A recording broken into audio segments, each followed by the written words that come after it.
A visionary is someone who sees beyond what is into what could be. They imagine and inspire new futures. Those who create are the ones who define the future. A future directed by you. What's good, y'all? You already know who it is. It's your boy Macaball Games. Welcome to another episode of the Virtual Visionary Podcast.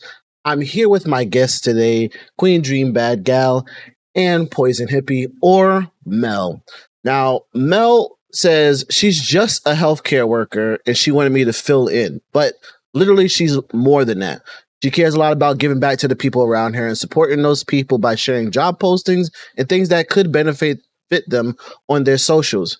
And she plays a lot of incredible games, all while managing being a healthcare worker and just life in general. We got QueenDreamBadGal as well, who is a creator, DJ, professional gamer, streamer, entrepreneur who desires to connect and uplift community through creativity and video games. Also, the leader of the royal regime and the dweller of the honey hive. I appreciate them for stopping by and hanging out with me today. Yeah, this is the third episode. And I am so excited to get into this one because right now we're just a bunch of you New Yorkers, okay? We're all from New York. I'm from New York originally, and, you know, I kind of miss it. I kind of miss it. But, you know, not all the time. Not all the time. I was born on a couch, okay? In a brownstone, in Bed-Stuy, do or die. Almost around the clock from Biggie. You know what I'm saying? I ain't trying to, I ain't trying to glow to nothing, but I'm pretty cool. So my first question to my guests, Queen can go first, Mel afterwards. Where did your username come from? Oh, that's very easy. Dream is my actual name. It's my middle name. So I just figured to use that. Queen Dream is my DJ name. So Bad Gal was just maybe inspired by Rihanna. And I was like, you know what? And it kind of like pays an ode to my West Indian lineage. So I was like, you know what? Queen Dream Bad Gal. Here we go. That's it. So mine is a little bit of a longer story. Okay, I was 15 or maybe 14. Me and my friend used to be taggers. Like, we would go around doing graffiti everywhere. So she ended up taking the name that I wanted, which was Karma. So then I needed to think of something else. So I'm like, what about Poison? Sounds kind of cool. Problem is, there was already a famous rapper named Poison. So I'm like, damn. And then at the time, I was really into the Beatles and that type of era since my parents were born in that era. So I just put it together. And then it officially became my gamer tag after PlayStation recovered from the hack back in 2011. And it's been Poison Hoping. Yeah, I couldn't separate the two. I didn't want to put numbers or anything like that. So this is together. Yeah, I really do understand. Like, nobody wants to have numbers and all that other stuff inside of their names, and that's why I love being Macaball Games. Not Macaball Games 133, not Macaball Games XOX, not XOX Macaball Games X. Like, I love how unique my name is, and hearing you guys' stories, whether it's simple, whether it was difficult, is really great because you made a name for yourself that is uniquely you, and that is really important. So my next question is to Mel first, and then Queen. What inspired you to start streaming? So I was the kid at home. Used to watch people do Let's Plays. So for anyone who doesn't know what a Let's Play is, basically you're watching somebody play the game of their choice, and then you see the decisions, their commentary, etc. And the people that I used to watch are really funny. But I never thought I would be actually streaming. I was doing it more to just network and meet people And that was my way of escaping whatever problems I was having in reality. So, yeah. So I've been a gamer all my life. And it took my better half, shout outs to Joe. He was like, yo, you play video games all day. Why don't you stream? Why don't you try to like get paid for it or whatever the case? And at first I was a little reluctant because I saw the bells and whistles and all these things that, you know, streamers have. And I was like, I don't have that. Why would I stream? So I kind of like blocked my own blessing until it took Brother Darkness, shout out to the Dark 25.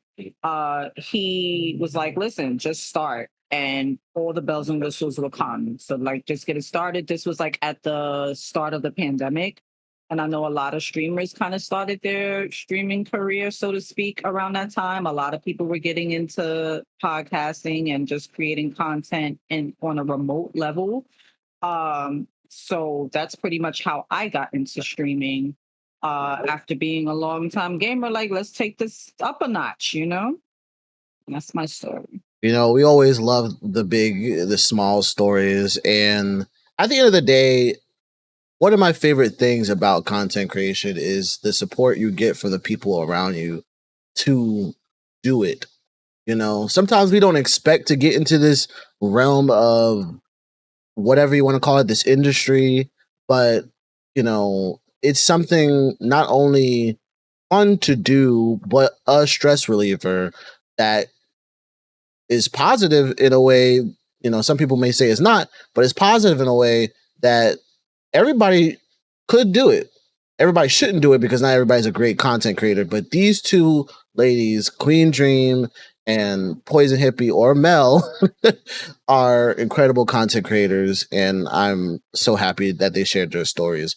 So my next question to you guys is, what was or what has been your favorite moment in content creation right now or so far?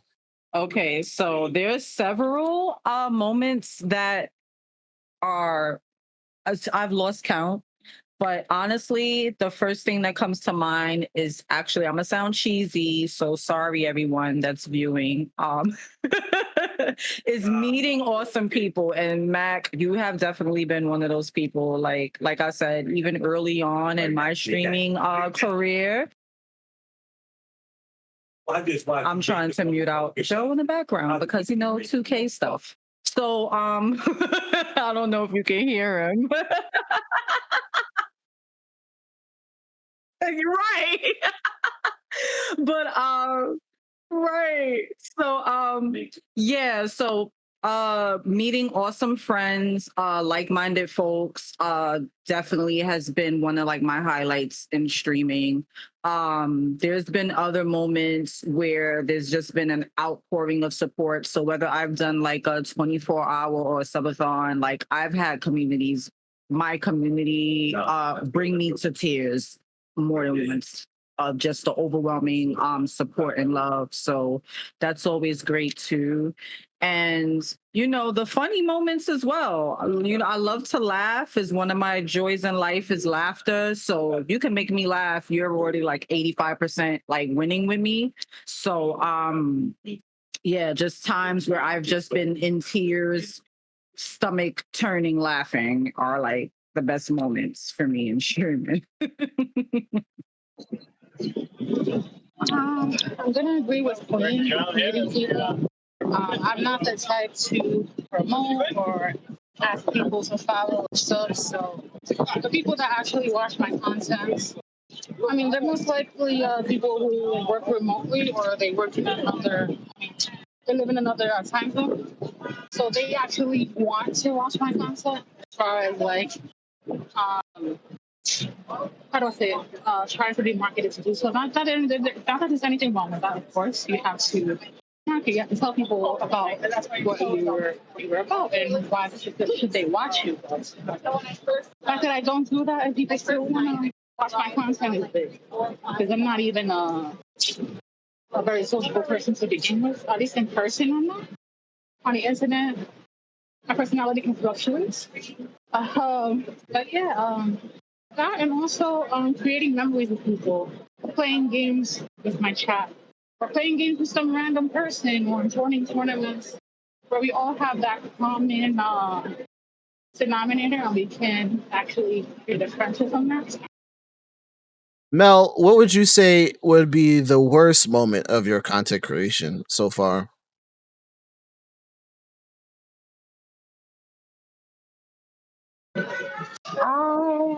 I mean, I think it's a part of life, you know. Certain relationships just didn't work out. People, you know, people go through things, people grow apart. Some people just don't have the mental capacity to keep a relationship going, and that's fine. You know what I'm saying?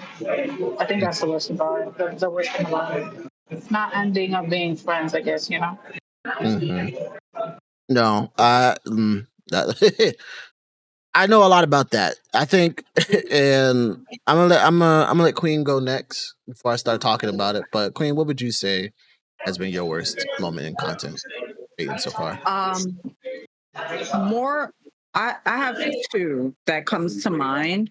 So one of them is like it was like the racial thing that was going on Twitch at some point. The race, the what? Hate raids. Yes, hate raids. Thank you for the correct terminology. Yeah, that was a pretty awful moment in streaming. I know a lot of people, I got like semi hate rated, but I didn't get it nearly to the capacity of some of my fellow streamers. But that wasn't great. And then I think another one is more internally, is when I had to get over the fact that, you know, you're going to inspire people, right? So I feel like a lot of the times I've seen like ideas or things that I've come up with, people actually kind of like, you know, take the idea and kind of run with it and make it seem like it's something that they brought up. And I'm very, you know, chill. I'm a humble person. I'm not the type of person to get on the soapbox and be like, oh, this person, you know, jacked my swag and this, that, and the third, and yada, yada, yada, yada. But I see it and I, you know, I just make note of it like, okay, you know, but also the other side of that is just realizing that you're going to inspire people and not to always take it as them stealing from you, but more so of like, you know, you're inspiring people, you know, and hate is confused admiration. So it is what it is. Okay.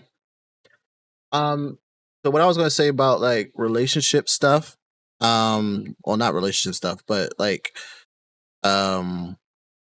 well, no, yeah, the relationships with people, other content creators. That is always such a it's such a fine slope to go to be on. It's such a incline because you don't know who's gonna mess with you or who's gonna be great or not. But you can't also avoid people because networking is the point of being a content. Well, one of the points of being a content creator. There are people who could be solo content creators, but at the end of the day, you gotta talk to a brand. You gotta do this. You gotta do that. Whatever else. So you gotta start communicating with people. But you never know what will happen from a year from now, 30 minutes from now, whatever. And I've had a lot of these types of from relationships with people, hate raids, or even the inspirations. I've had these conversations in the last 48 hours with other people. Because I discussed that I had quote unquote inspired somebody with an idea that I never had a conversation with, but they took my idea and made it their own, basically. And I was upset about it because I ain't never talked to this person in my life. But they took the idea, and obviously as a bigger content creator, they, you know, that idea was much more successful. But my idea was great. And there wasn't nothing wrong with it. But it is what it is. And you know, with relationships with people, like people don't know who they're supposed to dislike or hate when it comes to you know, content creation. And I always say that I'm a content creator. I'm going to have people that don't like me, which is weird, and there are going to be people I don't like, but I'm going to be cordial with them whenever they come to my stream, whenever I see them or whatever like that. I'm not going to be like, ugh, disgusting, get out of my chat. Or they come into the stream and say hi. I'm not going to be like, I'm not going to ignore them. And it was something like that Chicks and Giggles talked about on the last podcast with just coming into people's channels and having people treat her badly because they misinterpreted something she said in the chat, which had nothing to do with whatever. And yeah, the hate raise is crazy. That was a very crazy time that somebody set that whole thing up. And we had to get Siri bot, night bots, bot bots. Like we had all sorts of stuff to combat that. And that's literally why we all have these things in our streams. Okay. I just wanted to add though, Mac, really quickly about like you being able to relate to, your work being stolen and stuff. One thing that I do know is that it's nothing like the original source. People can try to replicate the recipe and all of that, but as long as you stay true to yourself and, any other creative out there, like people are going to bite your style. It's inevitable, unfortunately, and you're not always going to get the props that you deserve, but it is what it is, but just, keep grinding and keep doing what you're doing. And, anybody that's a creative, like I used to take that so personal, but I'm learning like, what, it's like, whatever. Like by the time you do that, I'm on another level. So it's like, it is what it is, Right. Yeah, I appreciate that, and I say the same thing to you, like but you already figured out what was I won't even say the point. You already understand that at the end of the day, that is something that happens, and it is something that happens. Like I don't mind if someone is inspired by me, and we know each other, and you can tell that that's where that inspiration comes from. It's just more annoying when it comes from somebody I don't know who just bites off the style, the whole thing from verbatim, basically, without like changing it up or anything like that. It was just really weird. But yeah, I think inspiration is cool. Like you're gonna inspire people. I have that same problem where I have an idea in my brain, and then another content creator I might know that I never talked to about it be like, oh, this is it. Just like, again, Chicks and Giggles, who had the idea to create T-shirts so to wear at these cons so people can sign. I had that idea a couple of days before she announced her idea. I was like, you know what? I wish I was at the con, and it could have felt like a reunion or like the end of a school year, and I had a bunch of people just signing my shirt and like what's your I'm here to network, so best way for me to do that is like have something to let people sign my shirt. I was like, damn, now I gotta go buy 5 shirts from her. It's cool though. It's cool. So I don't remember what order I was in. Mel, how we feeling out there? We doing good?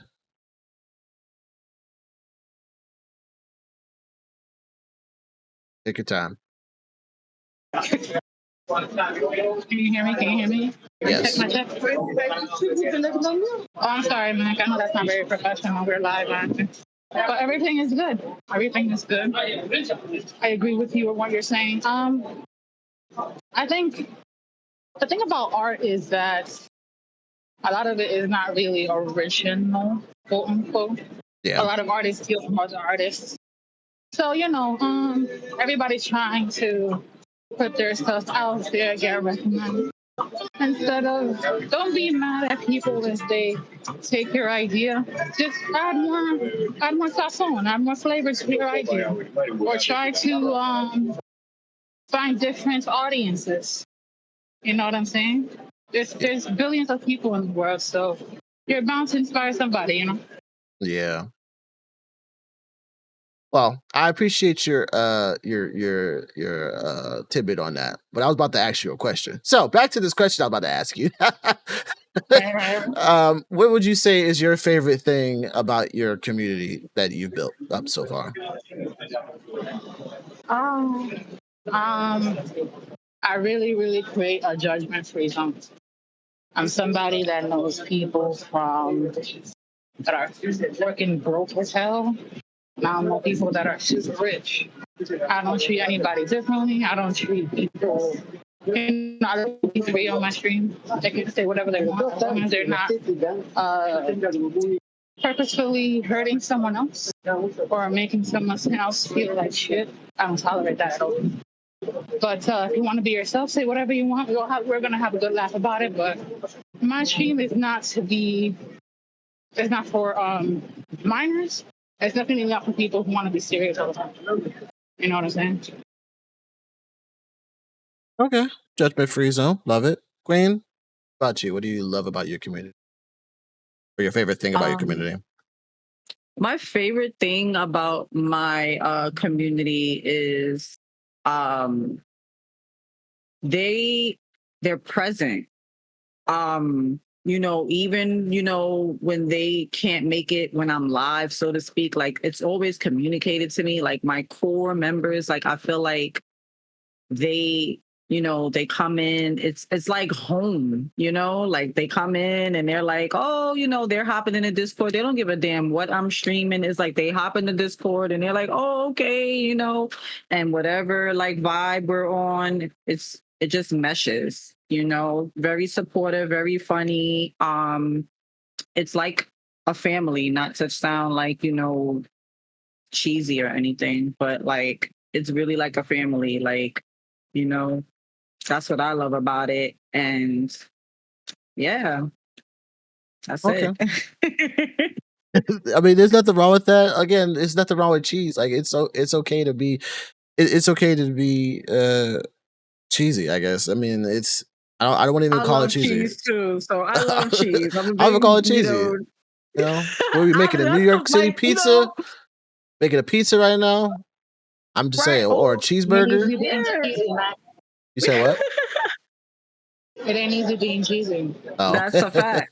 It ain't. But that's the whole thing. Like a good community does all these things, and that's the reason why they come back. Like I said earlier, the point of why they are there is because of you content creators in general, whether it's a judgment-free zone, whether it feels like a family, whatever it is, that is the reason why people come to watch you and support you. So shout outs to your communities, and may they continue to prosper.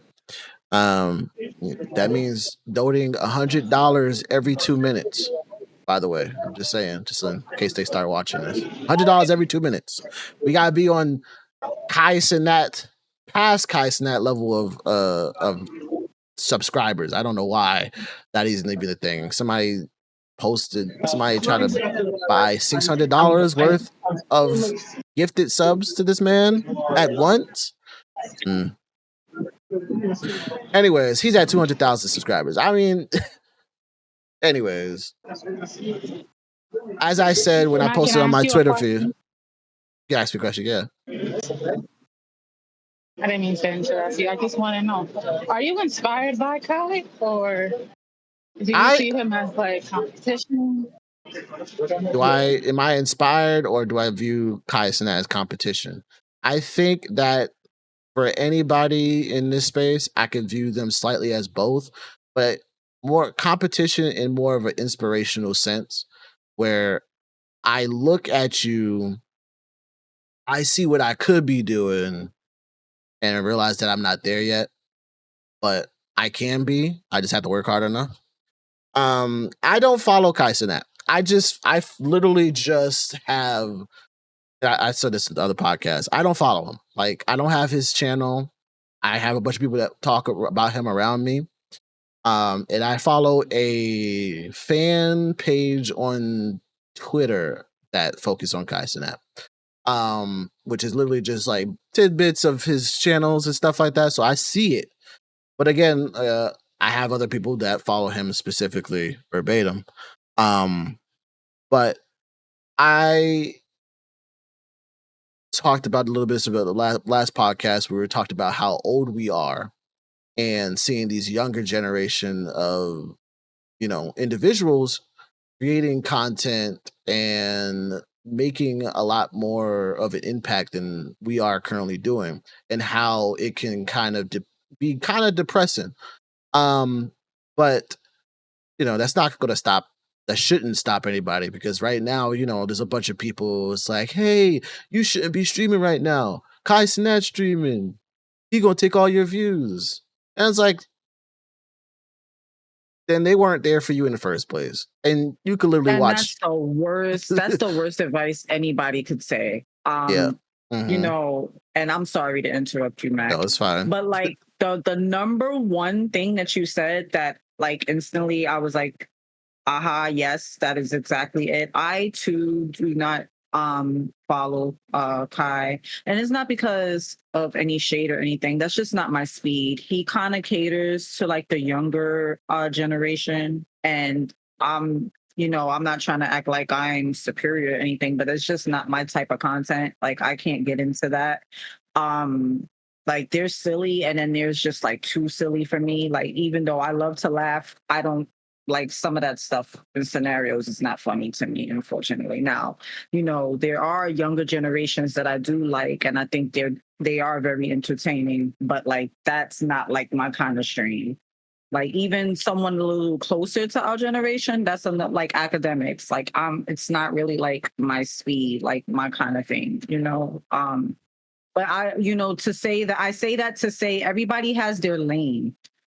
So if someone is telling you not to stream because he's streaming, that's crazy, first and foremost. And like, it's two different audiences. Like, I don't know him to play a lot of games. I know everything is kind of like mostly skit based, and like he'll have people come through and do promo work and stuff like that. But that's not nothing that you do. So like, I don't understand why. Yeah, and people is multiple tabs. Like, you don't just got to watch one person. You can tab up thousands of people. I know friends that do it all the time. Like, even if you just lurk, it helps. Trust me. You don't got to be actively watching. Just, support. So don't tell Mac not to stream. Just tab him up and watch whatever you want to watch. That's it. I mean, it wasn't specifically to me. It was basically to the whole world. It was another streamer, bigger content creator that was saying that. But I do agree. It is, Kai Cenat, Kai Speed. Most of those have never been my speed. In the beginning of Kai, when he started hitting the scene, he was very interesting to me. But I was like, I don't see how anybody likes this. But then I started seeing, his production value and all the big the events that he was able to put together and whatnot. But yeah, he would be what I consider one of the biggest just chatting streamers that exist. Not really very, very, very video game based, but very, just chatty. So he would be the top just chatter. And again, that was just something, another thing that I've been talking about with other people for a while, for the last couple of days. Anyway, it's just like, how much is he paying these people to get on the streams? Or, what do they get out of it? I know Mariah Carey was on there the other day and she was promoting her album. Like, are you allowing yourself, I mean, he has a lot of people that will come to his streams, and that's cool. That's cool. I don't see myself giving a single cent, and I don't want to keep talking about Kai that much, but his whole thing for this Mafia 3 thing was, hey, I'm going to do 30 days of streaming. I'm trying to get 1 million subscribers to beat the record. And if I get 1 million subscribers, I'm going to cut off all of my hair. I've seen people do that for less. Anyways. Right. And I get that. This is him. It's just how you rate people in this industry. You know what I mean? It's just the same thing like, if I don't know, if it was old school Ludacris, if Ludacris was like, hey, if you buy 1 million of my albums, I'll cut off all my hair. He did it for free. or maybe for a movie. I don't know. Whatever. Right. But if I was to say that, I wouldn't have that same thing. It's just like, you're just you, bro. Nobody cares. You go ahead, cut your hair off. Right. You know? And also, I feel like we're at a time in entertainment where you said something about how much did they pay Mariah Carey. I think we're at a time in entertainment when it's actually the exact opposite. I believe Mariah Carey paid to get on his show, and because she is of an era that, you know, more, I would say more seasoned, more mature people would probably, they know who Mariah Carey is, but his, you know, generation might not be too aware of her catalog and stuff like that. So now you're tapping into another market or another audience. So I think that's what it's really about. I definitely don't see him like paying her. Like, Mariah Carey is probably one of the most wealthiest celebrities on the planet, you know. So I doubt his bag is even, you know, she'll probably take it as an insult. But but like, yeah, you know, like that's, I think that's what it really is. And like a lot of entertainers, not just her, but like just, and not just him, like they're just going toward these content creators. Like this is the new thing now, you know, this is the thing that's popping. This is the way to promote, is to get these content creators to help push our product, as opposed to it being the opposite. Like I feel like we're in, you know, limbo right now with that. And yeah, like what I was it was something I was about to mention. Oh yeah, look how many like musicians or former rappers are coming out with like podcasts and stuff now. Like everybody's getting into that, you know? So like, you know, it's just a shift in entertainment. Everybody's trying to do the independent thing, cut the middleman, get more of the bag, the check, you know, and yeah, that's about it. Yeah. No, I agree. I forgot what you said, and again, not trying to stick with the guys to that topic, but with damn, I had it, I lost it. It's cool.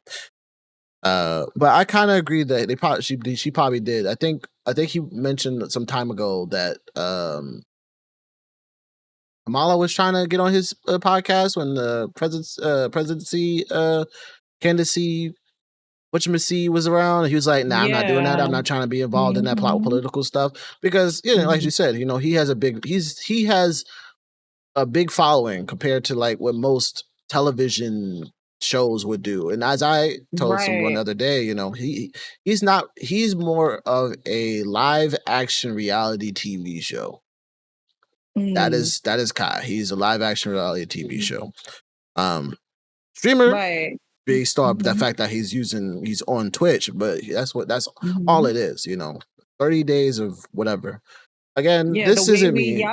This isn't me. The way we taken, of course. And I know what you're gonna say. I'm gonna let you say it. I'm sorry. It's okay. This isn't me hating on him at all. Like I support his grind and whatnot. So I'm not even I don't have any bad vibes from him, you know, unless he does something bad. At the end of the day, he is doing things that I would love to do for the future with, you know, the production value, the production, the team, and all the other stuff. Like when I look at some things that I want to accomplish, I'm like, damn, I gotta do this by myself. You know, he walk into a room, it's like, hey guys, what do you got? You know what I'm saying? I don't know if that's how it works. I'm pretty sure all his ideas are from himself, but you got other people supporting you.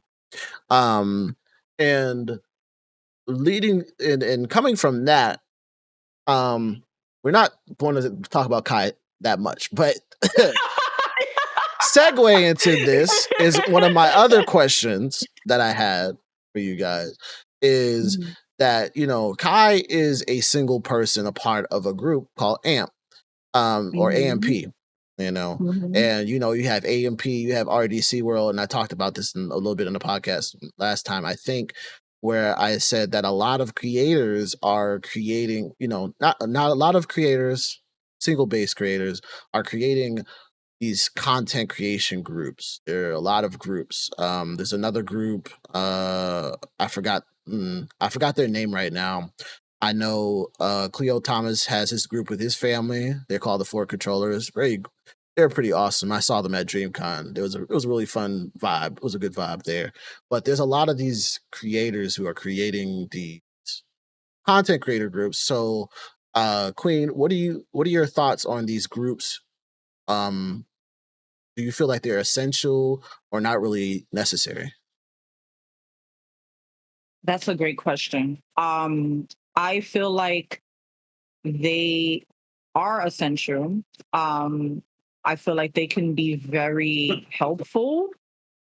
But again, it's the trial and error of kind of like trying to find a home within the group. I think a lot of content creators suffer when pride comes into play. Like you're thinking that you can do all these things by yourself, but it always takes a village to improve or make anything great. It's just the hard part is finding the village that you can settle in, so like as a person that I've been kind of like checking out groups or will be a part of groups, and like certain things won't come out of it or certain things will. I also used to be one of those people like, I don't need a group, because personal reasons, I've never been the type to like follow trends or be a follower. And like once I kind of sense that, it's like, whoa, this is not you. Like, don't lose yourself. But I also learn now that network is essential. You gotta communicate with people. You gotta you don't have to make best friends and be all chummy and we're eating Sunday dinner at each other's house. No, you don't got to do that. But like you have to establish some type of network, and because you just never know who knows who. And usually that's the ticket to where you're going to progress as a creative, and your network expands, you grow, you get more eyes on, and you become like a known name. Like you said, if I ask somebody, if I go to a convention or if I go to an event and I say, hey, I have a friend, yada, yada, yada. Oh, I know that person. Oh, I know him. And, so you just gotta, the hard part is finding genuine people. That's what I know for sure. Like, yeah. Mel, what about you? How do you feel about content creation groups? With the group you said, right? Yeah.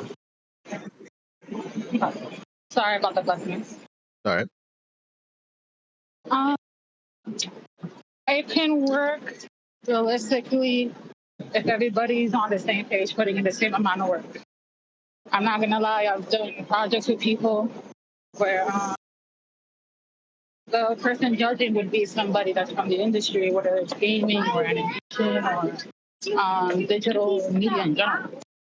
You'll get good grades on it, but not everybody put in the same amount of work. So it's not fair. But if everyone's consistent, it can work. Nobody gets too big of an ego. Nobody gets too big-headed because money is not everything.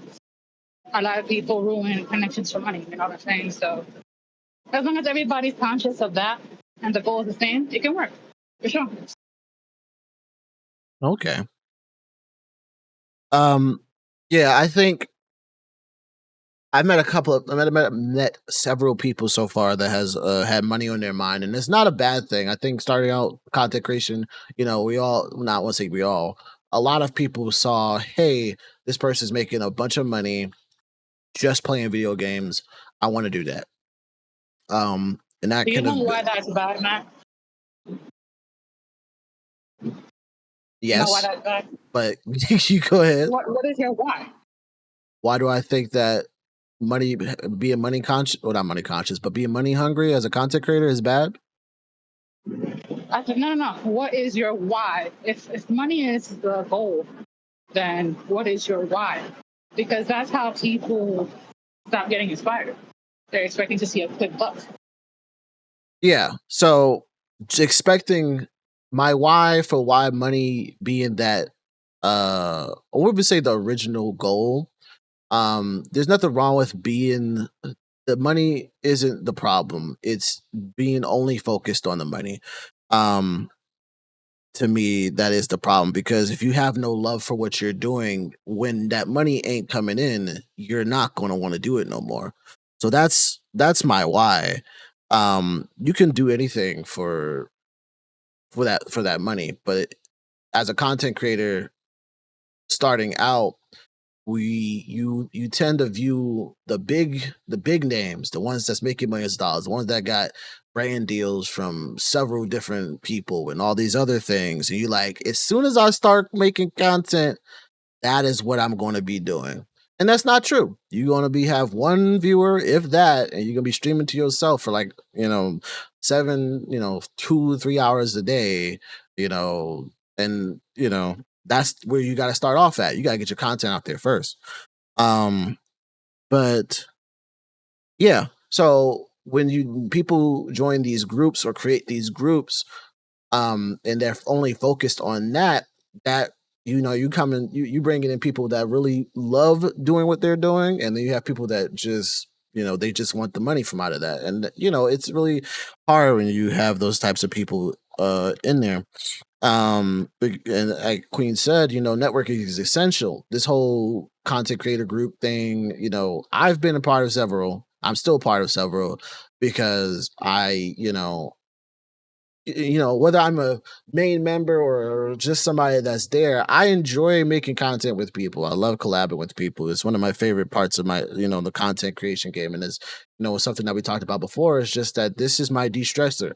I work a overnight 9 to 5 or 11 to 7, and when I come home, I want to play video games. I want to de-stress. Other people watch TV, other people do this, do that, whatever.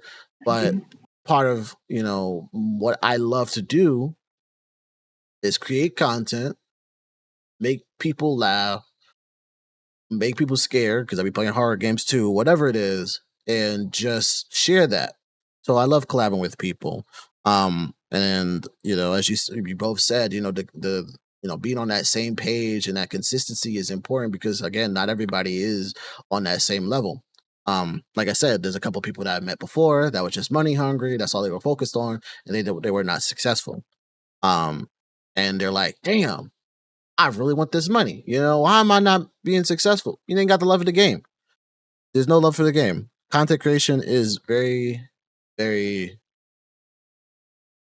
rewarding sometimes, but there's a lot of effort into it. I forgot what the person said that I was watching, but he was saying that a lot of content creation is luck based, especially when it comes to like that success. And something that Queen touched on is that people know people who know people who know people. You know what I mean? And that's something I love about just like the black space of Twitch too, because a lot of black creators know other black creators. My only issue about that, which I didn't have it before, was that not every person in that space like each other, and you don't know. That could go for anybody, So I every time I meet somebody new, I'm like, yeah, such and such and such and such and such a great person, and I'm talking to that person about somebody else, and like, nah, actually, that person's a piece of shit.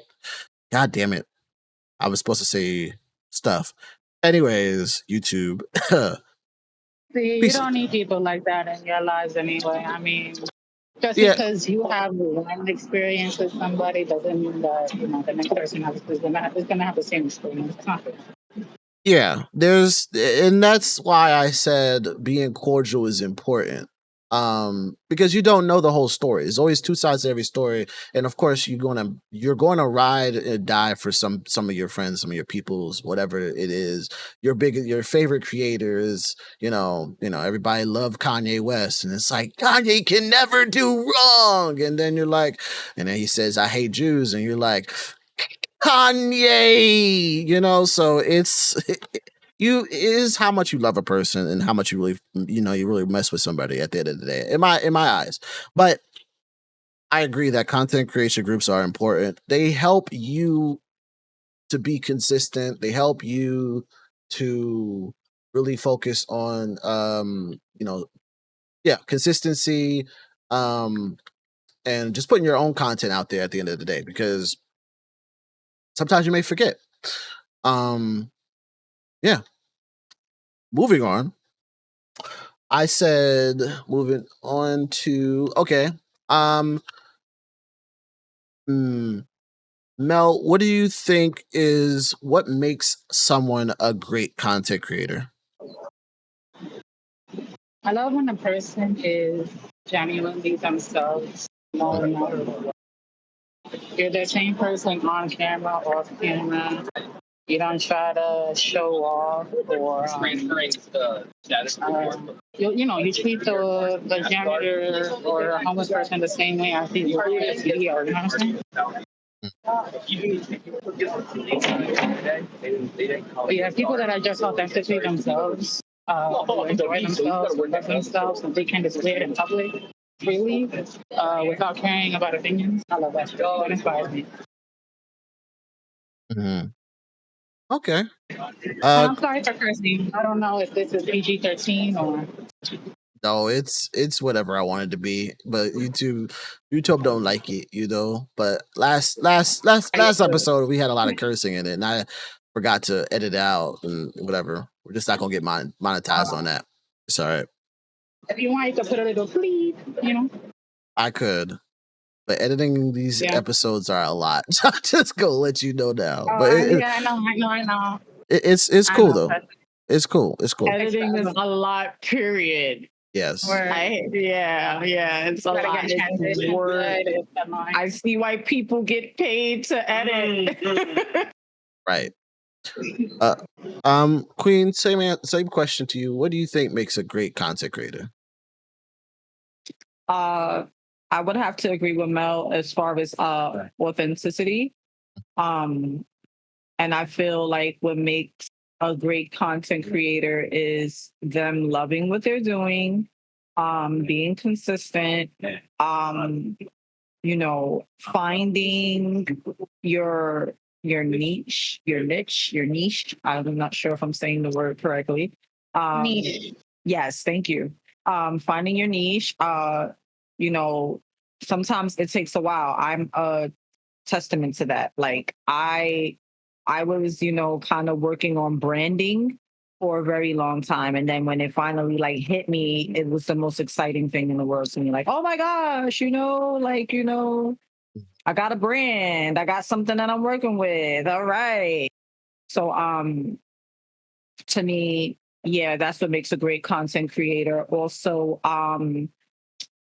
not being afraid, not gatekeeping, not being afraid to try new things and be open. Whatever works for people works for people. But I feel like we're in a better place in humanity when we can have non-judgment, not disrespectful, at least intentional. Sometimes you're going to rub people the wrong way, but if you don't have any malice behind it, then it can be, worked out. And yeah, I feel like just finding the joy. Like there are certain times where I don't feel like streaming, but I'm going to stream. And it could be physical reasons or the personal things going on in my life. And I'll be like, you know what? Today is not a good day to stream, but I stream anyway. And then those end up being the best streams. So, being consistent and trusting the process too. Okay.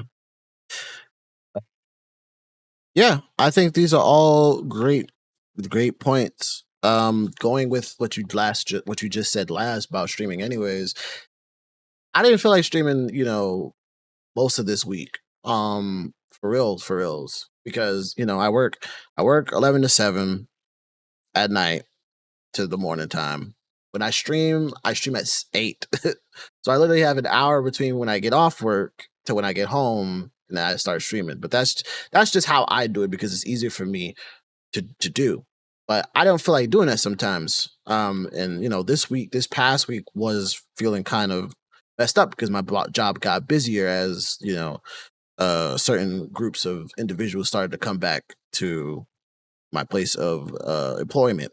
And those are my best streams for the week. I was kicking butt in Tekken. I could have not played any in Tekken this week, but I did, and I started whipping butt. I'm just saying. So fighting the urge to not do something, to not do it, is very important. um I think, there's nothing wrong with a mental health break, but there's always something right to creating content, in my opinion. Of course, if you're sick, you're not going to do it. You know what I mean? I always say that everything is content, but you know, sometimes you gotta take a break.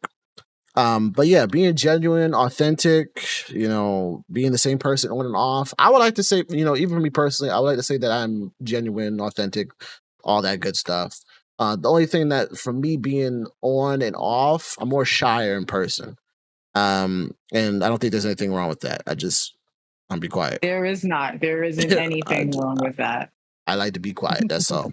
Consistency and being open and not gatekeeping. Not gatekeeping. I think, well, not gatekeeping is one of the hardest things that people do, because I feel like some people who gatekeep are people who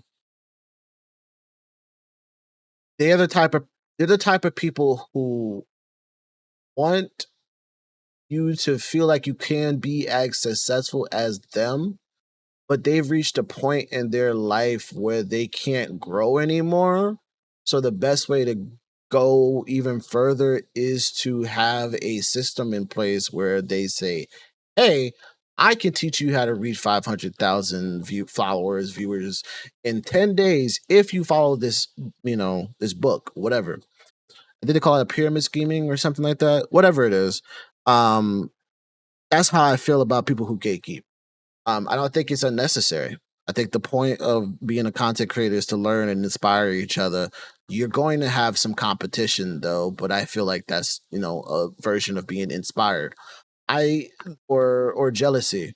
There's a difference between jealousy and envy. I don't remember which one it was or which one is what, but you can like what somebody has, but you can also feel like they shouldn't have it, or you could like what somebody has, but you want it as well. And that's the version that I want. I want what you got, but I want you to have what you got too, because I'm gonna make it up there.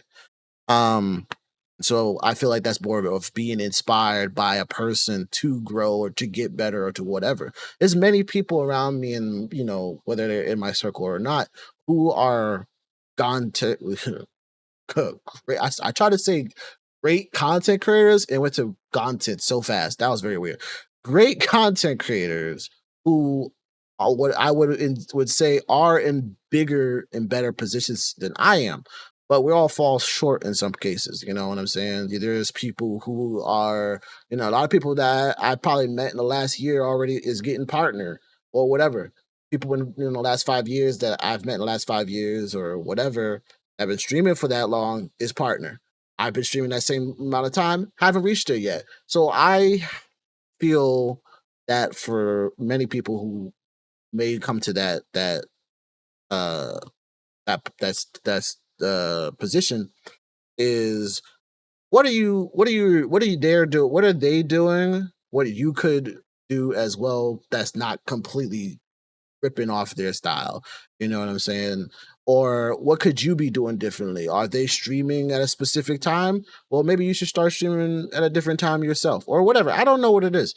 Um, I think at the end of the day, our success has all these qualities, and it starts with us as a content creator.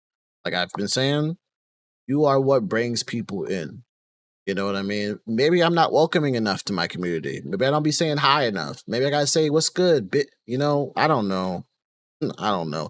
But whatever it is, that there's always something that you can learn from somebody else, whether they're smaller or bigger than you. And we just gotta be Absolutely. mindful of that. It's going to be And it's going to I be have that. something to piggyback on with the gatekeeping thing. I feel like, in my opinion, gatekeepers are in fact insecure people Hmm. because they know that you have the potential to surpass them. So, like you mentioned with the jealousy and envy, that is very true. That's very adamant and relevant in some cases, right? But then, what people don't realize is that I look at content creation like baking.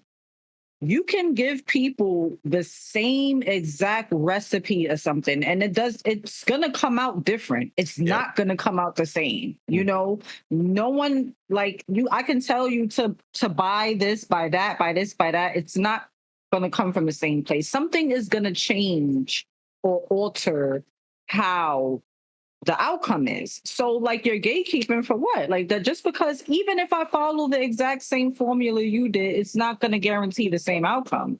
Yeah. So like, what are you really afraid of? You know, like, or you see something in me that you wish you had, and to stop me from growing, you think gatekeeping is going to stop me from leveling up. But what's meant for somebody is meant for somebody. So even if you're not the person, you know, to the gatekeepers out there, even if you're not the person giving up the source is going to be given at some point. So, you know? Yeah. I agree. I do. I like your analogy of that. It's like baking. And again, piggyback off of that is that when you have these people stopping other people from being successful or wanting to be successful, again, but why? You know, there are 7 billion people on this planet. You want money. I figure this is the point of it. You want money. You gonna get money. Somebody's gonna do it. That's why I'm not stopping my content, my streaming or whatever, because of another individual that's streaming for 30 days and making 1 million subscribers. There's still people streaming. You know, I'm not going to stop my grind because of another person. You know what I'm saying? Like that's the same way I feel about television shows, or whatever, or even movies or video games. I think video games is a good segue here from that was Hollow Knight Silk Song, some game that just came out, and a lot of people were like, "Oh my god, we are going to delay our game because we know that Silk Song's about to come out, and y'all gonna be on Silk Song, so we ain't gonna mess with Silk Song right now. We know that's gonna happen." And movies do it too. You know what I'm saying? Movies will sit there and be like, "Oh, they changed their release date from that to our release date, so we gotta change our release date now," or whatever. And some movies don't do that. And they lose out on a lot of stuff. I don't know any recent movies or whatever, but a lot of movies do fail because there are people there. But in terms of like streaming and content creation, what drives streaming and content creation is people, not the person all the time. Again, we said it, we have the opportunity to tab up Cenat, tab up QueenDreamBadGal, tab up Poison Hippie, tabbing up Mac of all games, tabbing up all these people at once. I can put all 4 of us on my screen right now and move on with my day. And it's not going to stop us. It's not going to stop anything. The only thing that's different is, the subscribers, So while you tabbing up Cenat, tabbing up QueenDreamBadGal, tabbing up Poison Hippie, tabbing me up, you should be donating 50 subs every 2 minutes. Anyways, I'm just saying, at the end of the day. So I'm gonna move forward because I'm trying to make good time. We're an hour in. That's good time. All right. That's good timing. So I'm gonna. So I have 2 questions for you both. They're more of individual questions. Yeah. Usually I have 3. Normally I only ask 2. I'm moving forward. I'm trying to make this a fast one here. So, Queen, this is a question that you had asked as a fun question to ask you. So your question was, if money was not an object, where would you live? I'd live in the mountains, like maybe, I don't know, somewhere in maybe Alaska, like somewhere where I'm surrounded by wildlife more than people. Okay. That's not bad. People suck. I mean, you could start one of those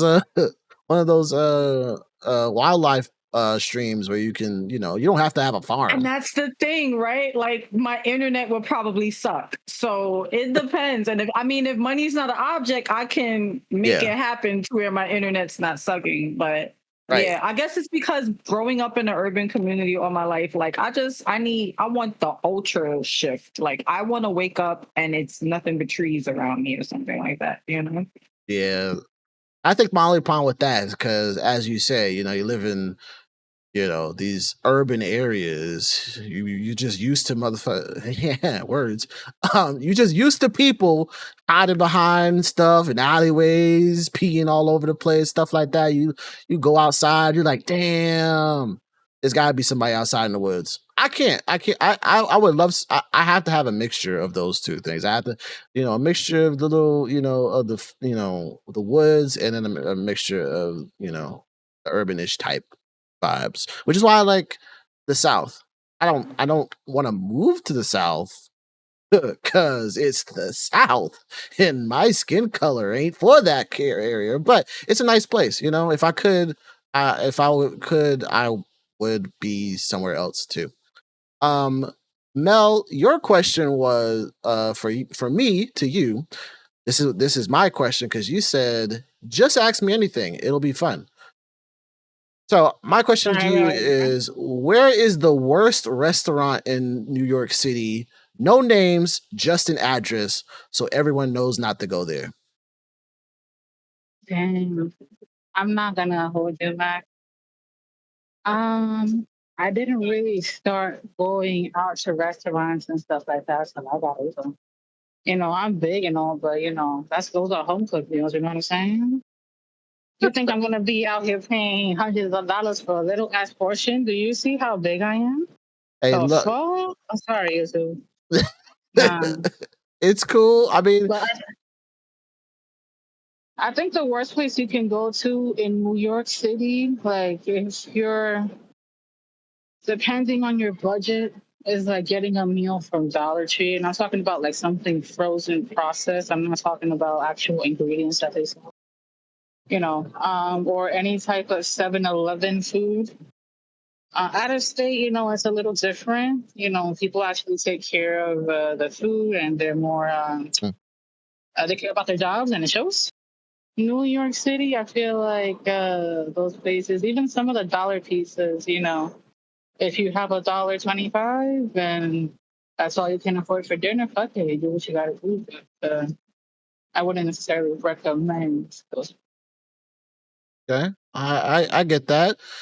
So, Dollar Tree, 7-Eleven, F y'all suck. We don't want y'all nasty food. I'm reading this off the script that she told me to write. Your food nasty, your toenails nasty, your hair nasty. Your managers suck, and they don't pay enough. Free my man's. Some people, somebody. Some people I don't know. I don't know who man's we freeing. I get that. Okay. Actual question, Queen. Streaming is often compared to a live performance, and as someone who has experience on a stage and in tournaments, how do you bring that same energy into your content? Wow. Great question. Sometimes I have to step outside of myself and realize the difference, honestly, because it's like just being a competitive person. You don't gotta be a competitive person all the time. Like, sometimes you gotta separate it and receive it as a learning experience. I'm the type of person, of course, I don't like to lose. This is a non-L household, is what I like to say. Like, we don't like to lose. We're very competitive and we take losses kind of personally. But outside of that is also using that L as a learning opportunity more as it being a losing situation. And just remembering that and remembering that I am being watched in either stage. So it's like, okay, like don't let people see you sweat. Like, is a lot of those competitive like components and stuff like that. Like, even if something is wrong, don't like don't show it. In other words, like the show must go on. So like, I guess like being on your toes and like being able to improvise and things like that, and just knowing it'll all work out, and like that's that. I hope I answered the question. No, I think that you still your answer was more so on the fact that you know how to turn it off, turn off the performance experience in a way that it isn't messing your content up, rather, or making it worse. So I would say that's fine. I do get about being competitive. Again, that's why I don't play fighting games that often. Um, you know, and it takes so much to get to a place where you can play fighting games with competitive people who play the game more than you do, that loves the game, that can play the game since the first game came out, and to the point where they know everything you're about to do before you do it. It isn't, and it's something that I brought up playing Tekken. It isn't fun to sit in a stream for several hours getting your butt whooped. That's a fact. That's a fact. You don't want to. And You're just sitting there waiting for a turn to get your butt whooped again, and you're just watching it. right. So, But that's also, I have advice because as a member of the FGC, I know how frustrating that could be. Mhm. My advice to someone that is playing fighting games, and it does wear and tear on the soul, getting your ass, well, excuse me, your butt kicked. sorry. Your butt kicked for hours. If you take the approach of the win not being the goal, you deal with that a little better. Your goal is maybe, or should be, everybody's different. Maybe developing a combo, maybe even teching what the person is doing to you. There's a reason why they keep winning. It's not always skill set. Sometimes they can pick up on a habit that you have, and until you learn how to deal with it, you're going to keep dealing with the same thing over and over again. So look at it as an approach to learn your technical, to up your skill, rather than trying to win, because you can win by luck in a fighting game. It doesn't necessarily mean somebody's better than you. They're just, you was off your game for maybe briefly, and then it turns around. So that's the beauty about fighting games, is that things can change in an instant. And like you said, once your back is against the wall, for some people, it's like, all right, enough is enough. And the next thing you know, you're doing 20 hit combos and you don't even know how you're doing it, but you're doing it because you're tired of getting your butt kicked, So, right. Yeah. You heard it here. You heard it here. God damn it. You heard it here first from QueenDreamBadGal. Get good, scrubs. But no, I understand exactly. I understand that, and that's how I felt like last year, or because that was like really my first approach to playing more competitively fighting games instead of just playing it by myself in my house, playing a story or whatever, playing with a bunch of people that know how to play the game.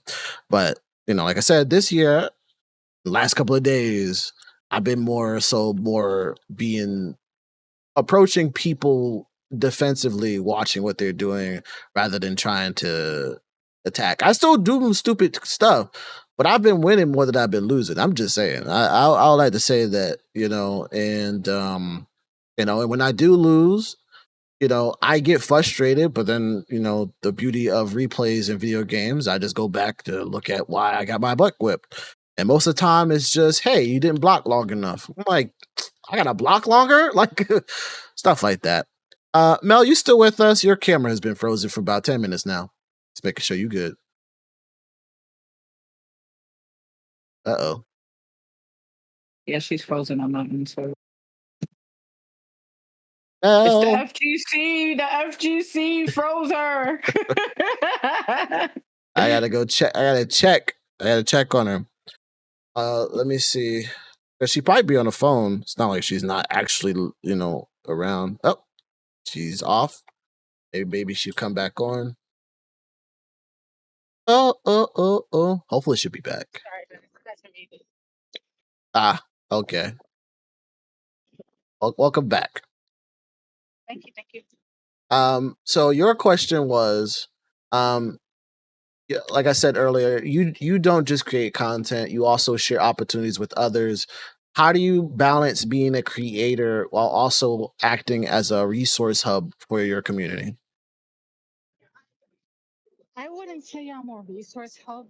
Um, I kind of like to think as I kind of like to use my profile as a way to express myself and kind of like a newspaper. You have your jobs, you have your funny zone, you have uh, music. You know, that's literally my playlist on my actual reels. Not that I'm Mhm. promoting it, but you know, if y'all want to listen to something new, different, I listen to a lot of independent people. Um, you know, I feel like the industry is kind of like oversaturated, but that's a different conversation.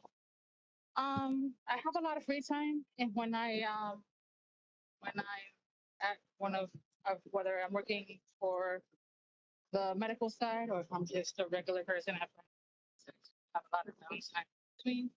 So why not? I mean, there's a lot of people with insomnia out there who are doom scrolling. So a lot of people who are unemployed, and that's my way of kind of giving back since I don't live there anymore. And yeah, man, I mean, a lot of those jobs offer opportunities for people to build their stock portfolio, their 401ks, their IRAs, and that's for their retirement. You know, it's never too late. Well, I think that I love the idea that you brought up about it being like a newspaper, because once you said that, I started. It's like, you're right. It looks reminds me of a newspaper. I think one of the biggest issues that we have as content creators is the fact that there's so many of us. And we also want to support others. So there's still more of us trying to support other people. And one of the biggest problems is not understanding that sometimes some people won't see your stuff because they follow 2,000 other people. And those 2,000 other people probably post at the same time. And you know, I don't have that big of a following, so I don't have many people that watch my stuff, but I look at other people's stuff. I'm like, damn, Queen posted 3 days ago and I missed it. Like, you actually have to look at people's stuff sometimes. So, and when I look at my feed, I see everything you're posting because you're posting consistently. And as you said, you have a lot of free time to post stuff. I think people who have free time that want to, whether they want to uh help people, or just want to drop their entertainment, take that time out of your day to post a clip. There's a lot of, and this is my frustration with some of you motherfuckers, okay? You know what I'm saying? Like, I be playing with you motherfuckers, okay? I be collabing and y'all don't be posting clips. Why? Collabs are importanto, okay? I mean, importante. I'm messing this whole Spanish thing up. It's important. If I'm in a importante, yes. If I'm a part of your stream and you make a clip and y'all ain't posting it, we have issues. Okay, I'm done. Anyways, but no, collabing, clipping, all that stuff is important. In again, taking that free time. Like I said, I work 11 to 7 at night. When I'm on my lunch break, I literally spend most of my lunch break clipping stuff up from my Twitch to post at like 7, 8 a.m. This thing, this whole thing is important to me. So, using that free time that you have to help other people is really dope. And yeah. So I'm going to go into my news segment now. this is just to see what you guys feel, about stuff. And it's very funny because I have a good little news segment about our boy of the night, Cenat. So in May 2025, the Twitch star Cenat launched Streamer University at the University of Akron in Ohio. This was a 4-day event aimed to teach aspiring content creators through hands-on classes like Internet Beef 101 and Monetization for Dummies. It had a couple of guest instructors like DDG and I'm Dante. The program was streamed live. It attracted over 23 million hours of viewership. It faced unfortunate criticism for issues like favoritism and student selection, chaotic pranks, and a lack of structure.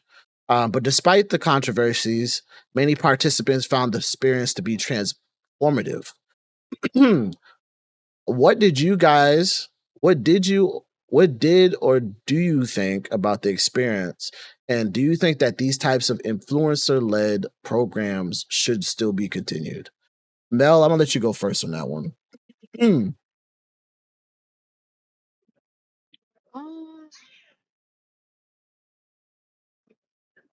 Let me ask you a question. If me and you are friends and you just happen to become a public figure and I have a bigger platform than you would appreciate it. So if you were in their shoes, it's an awkward situation to be in. Like, I'm not rich, but it's kind of fucked up when you work your ass off to get to where you are, and then people are like, well, why aren't you doing X, Y, and Z? And I might be doing that. Just not on a public scale, just not, I might not promote it, but that doesn't mean I don't do it. You know what I'm saying? Mm-hmm. So now you gain all these followers, you gain more money. Would you start a group and do the same thing? I mean, you asked me personally if I would start up a. yeah. Let's say if I had a bigger following than you, right? And I put you on, you gained all these followers due to my publicity. Now you got a bigger audience. Are you gonna put your friends on and start a group, and then can it trickle down like that? Do you think is a bad thing? I don't know if I would personally create a I guess I'm trying to figure out how to answer your question because I'm still quite slightly confused. But if I was to put, for the most part, yes, I would put my friends on because I try to do that every day. Again, you motherfuckers need to start clipping stuff when I'm in your stuff for a reason. I cause chaos because it's funny, okay? And you cause chaos because it's funny, and we cause chaos together because we are an amazing group of individuals that cause chaos. And people need to know that this is the place to go for chaos, not just all these other motherfuckers, okay? I'm just saying, clip, post, create content.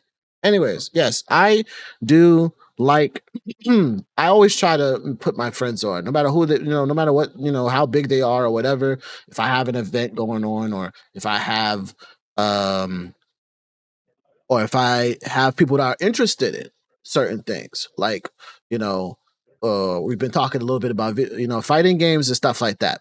I'm the one that put my friend Vanakuma on to playing more fighting games with Queen in the game for that reason, because I know that's his thing. So if I have the opportunity to to do certain things, and I know certain people love whatever, then yeah, I'm going to put them on. In terms of like making a whole streamer university and all that, that may not be my type of thing. I might allow somebody else to take control. I might be a part of it, but I wouldn't be the person that be like creating it. Yeah. To answer your question to my question.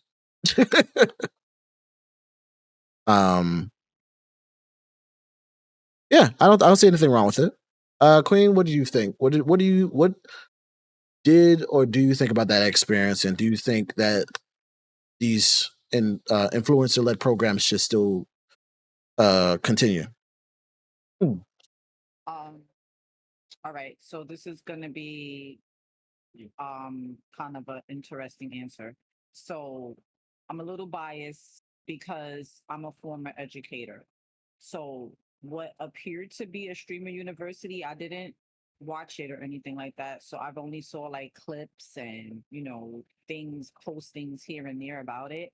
But it appeared very gimmicky to me. It didn't appear to be a streamer university at all. Hmm. It to me seemed like a publicity stunt, so to speak. I could be wrong because again, I did not watch it, so I don't know to whom it was truly beneficial to. Like you said, a lot of folks um that were a part of it already has some type of following or already has kind of things going on. So it's like I don't know what the learning opportunity was per se.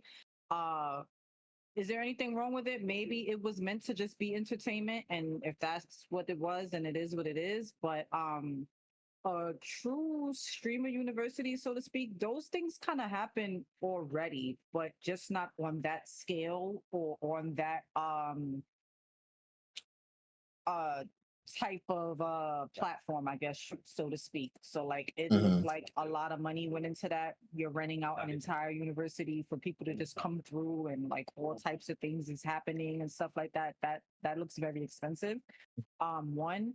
And two, yeah, people do like webinars, people do like, Discord meetups or even in-person meetups to like kind of like give people a play-by-play or tutorial, so to speak. I don't think there's anything wrong with it. It goes to what we said earlier about gatekeeping. Like I feel like if you know something and you should share that and educate people. And that's, like I said, probably a little bit biased because I'm a former educator, so to speak. Um, so yeah, that's how I feel about it. I don't, I'm kind of confused if it was actually that was the intention, was to really teach people, or was it just like some type of like skit, you know? Yeah. No, I get it. I think it was both. It was definitely both. There were some classes, I didn't, again, I don't watch every single thing that Kai Cenat put out. But for some of the classes, for some of the ones that people were actually, it was like, yo, he's dropping knowledge. They were dropping knowledge. There was like maybe one or two of those classes, and everything else felt kind of just, you know, as you say, gimmicky. But I don't know everything that popped off there. There was a few creators who were lower in number, quote unquote, but like it's really hard to, in my opinion, and at first I would say that I was really judgy, to determine how much someone is deserving to be up there compared to somebody else based off the numbers that they have. You can have 10,000 followers and only have 10 people to come to your stream. You know what I mean? And that's kind of like, that kind of sucks. Um, I think there was only one person that came out of that. Um, I think her name was, I forgot her name. I forgot her name. I think her name was Kai's Uwu. I forgot her name. I'm so sorry. But she was a genuine person. Like they had ridiculed her. Somebody had ridiculed her or something at this thing and had made her feel bad. And from that, her whole thing blew up. She was already a wouldn't say she was a small content creator. She was definitely a little bit bigger, maybe in the tens of thousands. I don't know how many viewerships that she had at once, but after this event, after this streaming university and this situation that happened to her, her platform blew up. You know what I'm saying? I think for me, I don't know if they should have these influencer led events. I do think that they could be a part of it. Um, but it really depends because you have stuff like DreamCon, that's technically influencer led, but I think there's people behind it. Um, but yeah, Yeah, because I I would question. I'm sorry, Mac, for that's all right. interjecting. Um, I would question whether that uptick in her viewership would be because of the platform and people seeing her, rather than it being the content of the streamer university that helped catapult that. Like you said, people got to know algorithm games and things of Hmm. that nature that comes into content creating. And like you said, people can have 10,000 followers and then have 10 viewers when you're live, but then, a true like a content creator that knows their stuff knows that most of your viewership actually isn't going to come from your lives. It's going to come from your vibe, so like if you make it's something as little as your title of your content, if that itself is engaging, you're going to get numbers, like people are going to watch your stuff. And it's just a matter of how you present and what your content is, and the viewership will get there. Sometimes it's a slow burn. You're not going to see the results because life is lifing. People aren't always going to be able to tune into your live. There's babies being born, there's people getting shot, there's people, you know what I'm saying? Like things are happening in life outside of your stream. So you might not get the viewership that you want, but know that it doesn't stop at when you are live. Like your VOD is still going to produce some type of traffic, Yeah.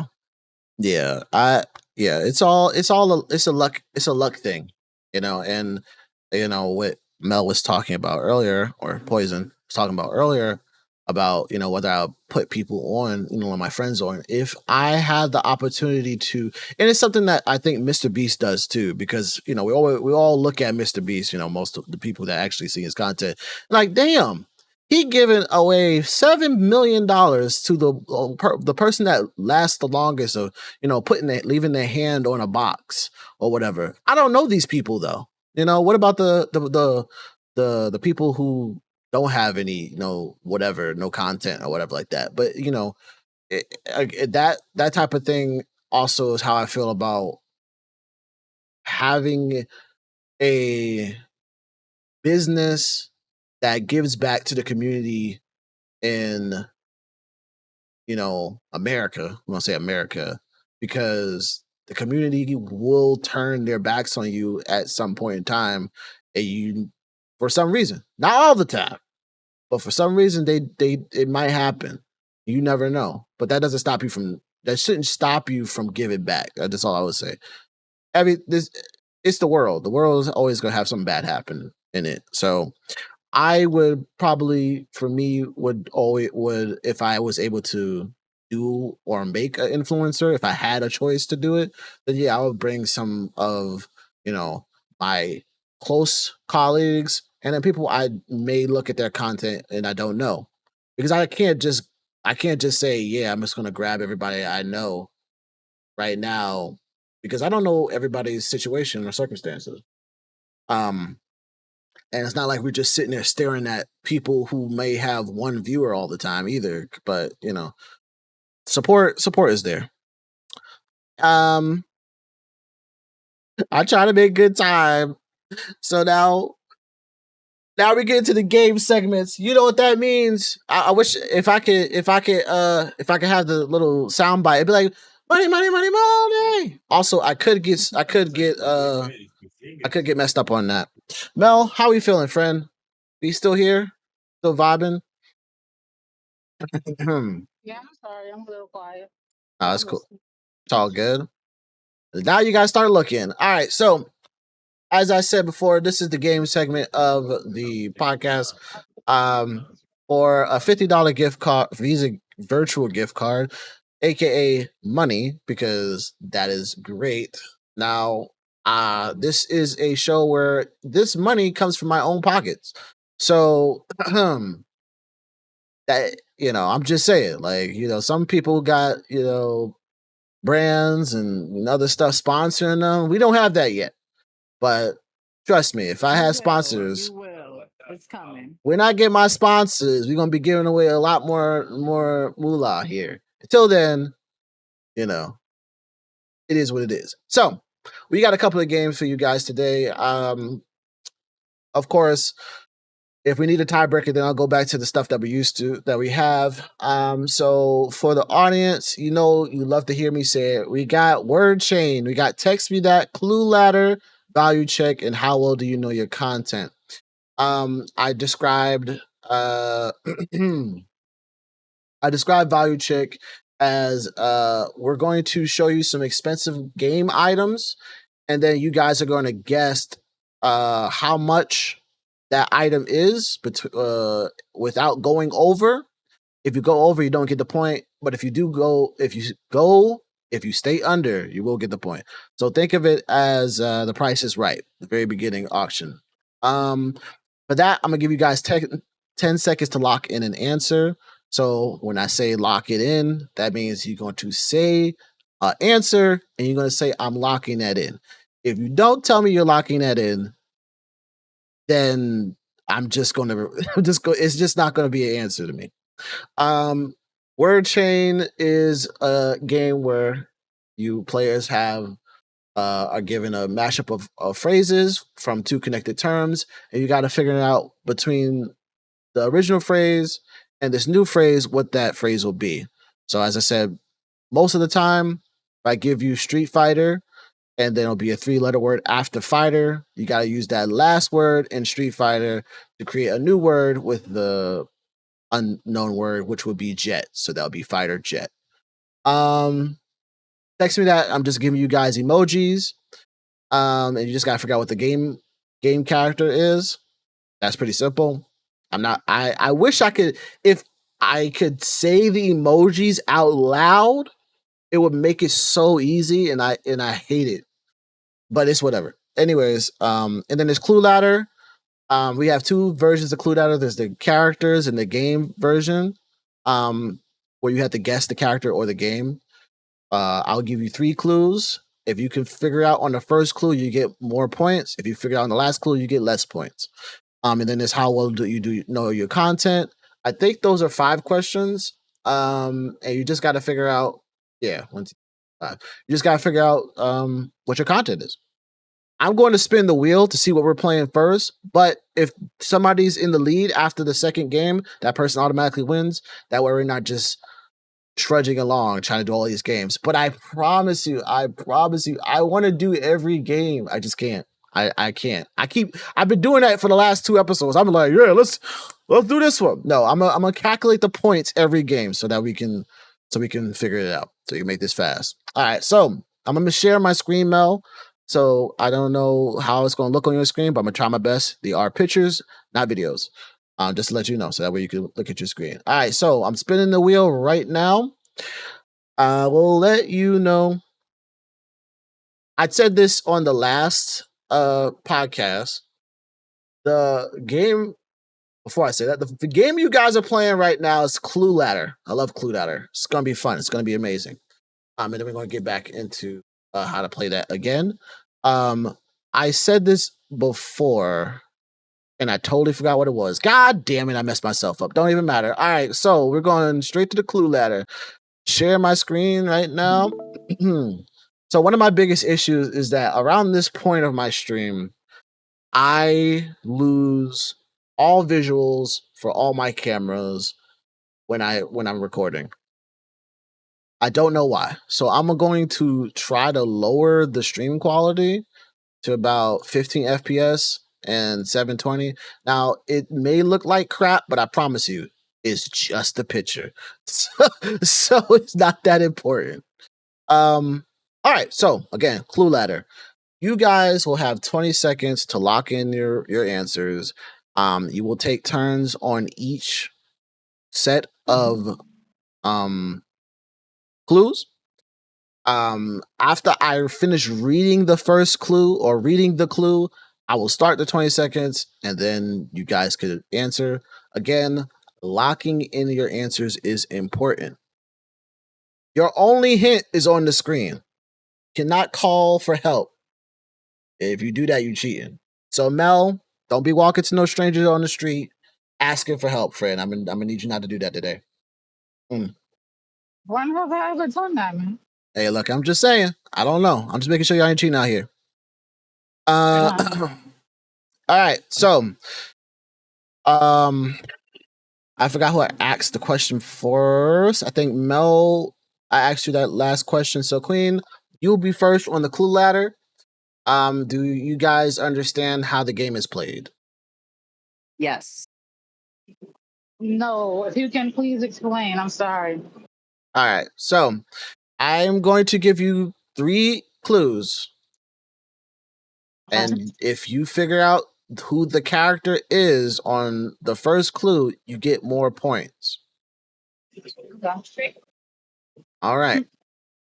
Sounds great. All right. So I'm going to. Thank you. No problemo. Ah! Not yet. Ooh, Queen. I'm gonna read this. I'm gonna read this off.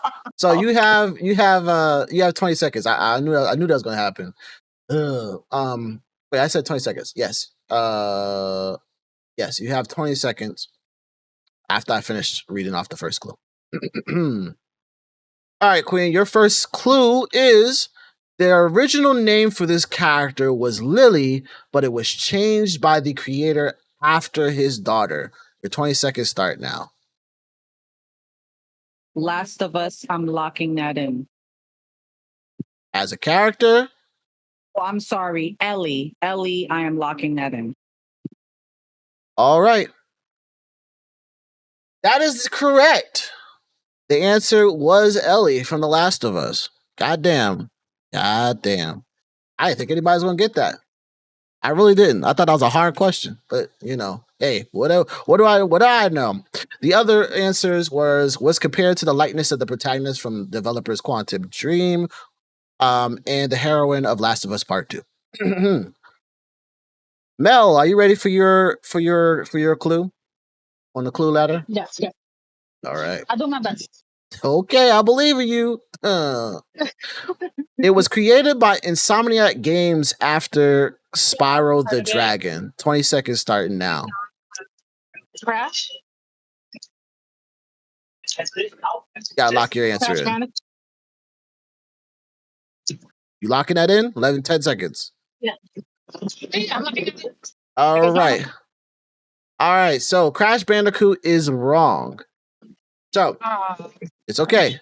You still got 2 more clues. Second clue is an alien mechanic. 20 seconds, locking in. Is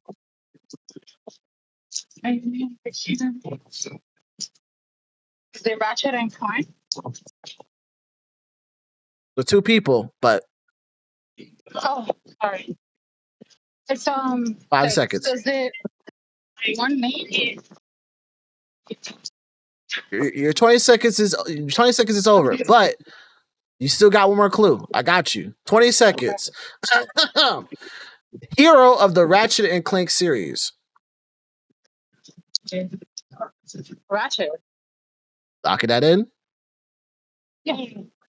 Yeah, it is Ratchet of the Ratchet and Clank series.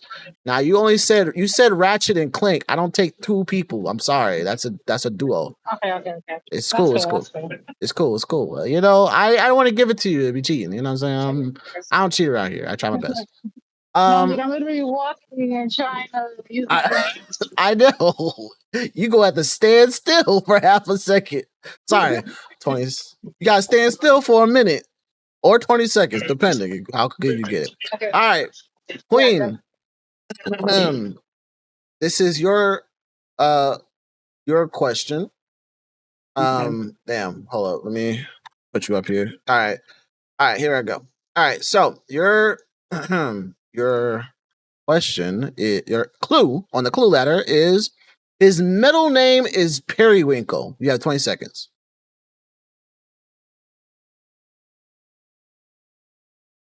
$15.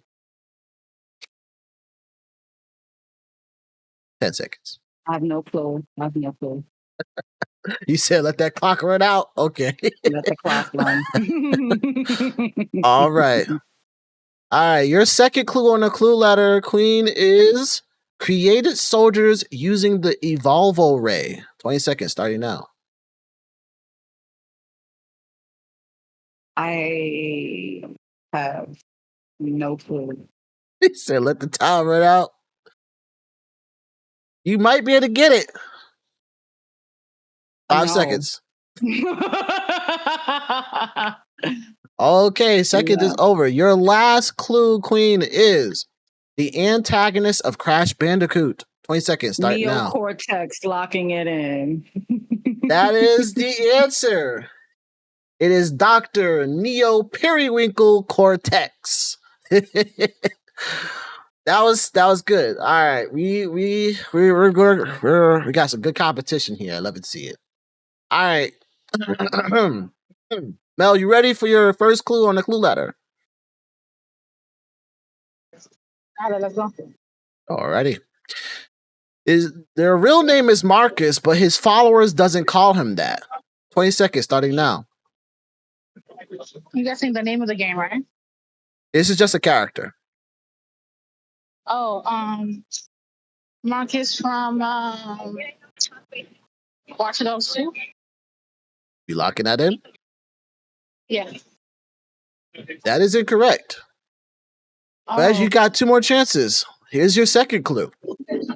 They drive an ice cream truck that serves no ice cream. 20 seconds starting now. Grand Theft Auto Vice City. That is a game. 10 seconds.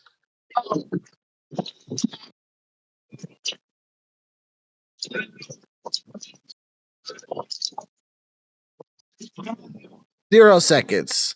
All right, you got 1 more clue. Are you ready? Alrighty, here's your third clue. Your third clue is Twisted Metal's Clown Face Killer. 20 seconds starts now. Oh, coño. Damn, I'm not that old, man. You gotta be old. There's a whole Metal. Damn, I forgot that dude's name. Can I steal? You cannot steal. These are individual questions. I wasn't even born yet, man, but I played the game. There's a whole TV show out right now. You could have watched the TV show. I watched TV, man. God damn. It's okay. It's okay. The answer was Sweet Tooth. Marcus Needles King. It's okay. You just didn't remember. It's all right. Queen. I didn't remember. You ready for your clue? Yes, sir. All right. First clue. First appearance in 1996, but the game was set in 1998. 20 seconds start now. Solid Snake. I'm locking that in. That was a good answer. That was incorrect, though. Anyways, next clue. That was good, though. I like that. The second clue. Survived the laboratory operated by the corporation. 20 seconds starts now.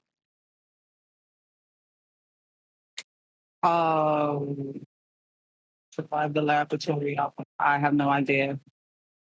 10 seconds. I'd be able to get it if you think about it real hard. 5 seconds.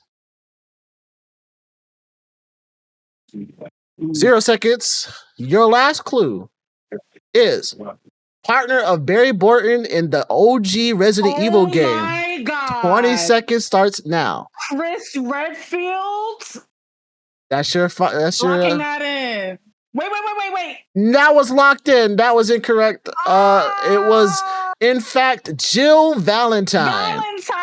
Oh my God. As I'm embarrassed as a Resident Evil ambassador, I got that incorrect. Holy shit. It is okay. It is okay. I thought you was going to get it when we said survive the laboratory by the corporation. I had to obviously get rid of it. Why I got that wrong. Oh my God. It's cool. We move forward. Mel, Poison, you ready for your first answer? Clue? On the clue ladder? Hold on, let me cross the street first, man. Take your time. She's crossing the street, everybody. We don't have no accidents around here. Yeah, I thought she was going to get it too. I was like, some of these questions are leading into. Okay, so your first clue, Mel, was at the center of the Ground Zero crater. Your 20 seconds starts now. What am I guessing? A character, a game? Always character until I say it's game. Can you repeat the clue? You said what? Yeah, was at the center of the Ground Zero crater. You got 5 seconds.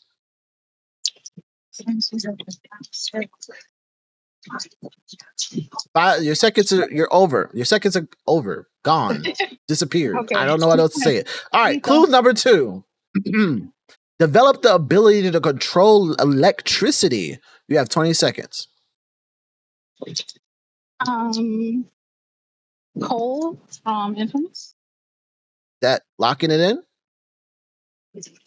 Mac, I'm not gonna wound you. I'm a little high, but yes. I'm a little eyes crazy. That is That's the correct. first person that It is Cole Hey. McGrath. That is Good correct. job. Thank you. So you got that. Yeah, I'm not even gonna say that. That's That what's we up. that we hitting. That All was the right. first So person that came to mind. anyways, third clue for that was the hero of the original Infamous series. It's all good. All right, Queen, you ready for your answer? Yes, Clue. sir. Your clue. Can't give you the answer. I forgot about that. Mhm. Clue. Your first clue is one of the more notable mascots of the PlayStation brand. 20 seconds starts now. Astrobot, and I'm locking that in. Again, that was a good answer, but it was wrong. That was good though. I like that. That was really good. Clue number 2. Fully customizable humanoid character. 20 seconds starts now. It won't be Sackboy.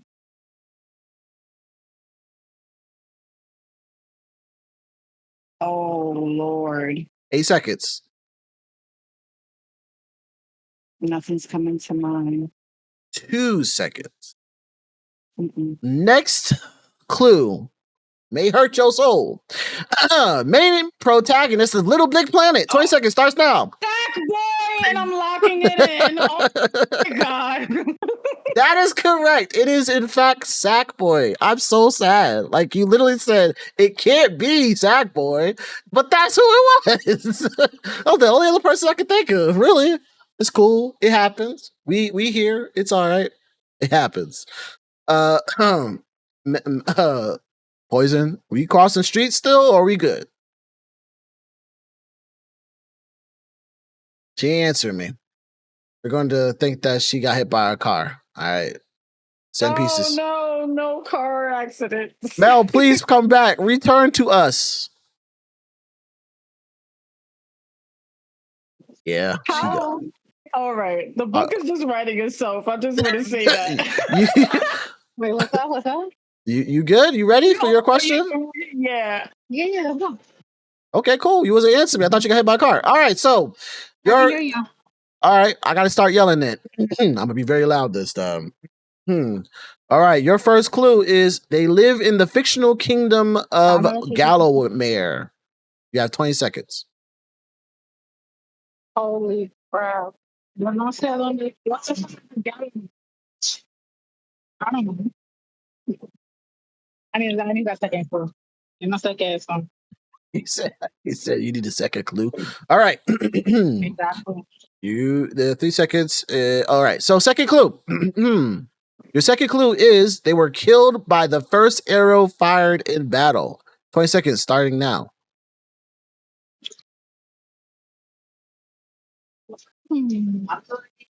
15. I'm guessing I can. I have no idea. This is hard. These are really hard. They do get sort of kind of gradually harder as times go on. Time is over. I'm gonna give you the third clue though. Your third clue is the hero of the medieval game. 20 seconds starts now. Oh damn! That was my childhood game though. Good times. Looks like that childhood was. I was too young. Yeah, no, I was too young to care about character names. 5 seconds. I just like the game mechanic. It's all good. Time is out. Was it Sir? It was Sir Daniel Fortesque, Yeah. or something of that nature. I don't know how to say that. I don't know how to say that stuff. It's all good. It's all good. It's all good. All right. There's a particular theme that may help you guys to figure these out. So yeah, Queen, ready for your first clue? Yes. No, ready. First clue. Yeah, I said what I said. All right. Your first clue is John McClane from Die Hard was an inspiration for this character. 20 seconds, start now. Max Payne, I'm locking that in. Ooh. That was a good answer. It just wasn't it. I'm sorry. It's such a good answer, but that wasn't it. Clue number 2. A treasure hunter with a journal. 20 seconds starts now. Nathan Drake. I'm not locking it in. Not locking it in? I heard not. I am. Alrighty. That is correct. It was Nathan Drake from Uncharted. The people who developed them did say that that was a part of his inspiration. Shout outs to goddamn Bruce Willis, because that was my guy. Mel, you ready? Sure. All right. Before I go to yours, I'm gonna say that the third clue was the star of the Uncharted series. Anyways, all right. So this is actually the last character of the clue ladder. Your first clue, Mel, is they were featured in the game that they had ability to play a co-op mode, but limited to a certain radius. 20 seconds starts now.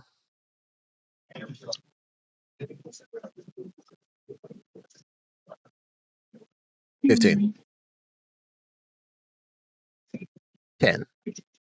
A lot of games come to mind. 5. It's very broad. Time is out, but clue number 2 may help you out. They are physically, psychically linked to the main character. 20 seconds starts now. Please excuse my 2 eyes. Is it 15 seconds. the psychically linked? Oh. 5 seconds. 2 seconds. Beyond Two Souls. Time has run out. And remember, we're talking characters. Last clue of the clue ladder. They are the other half of Jodie Holmes in Beyond Two Souls. 20 seconds starts now.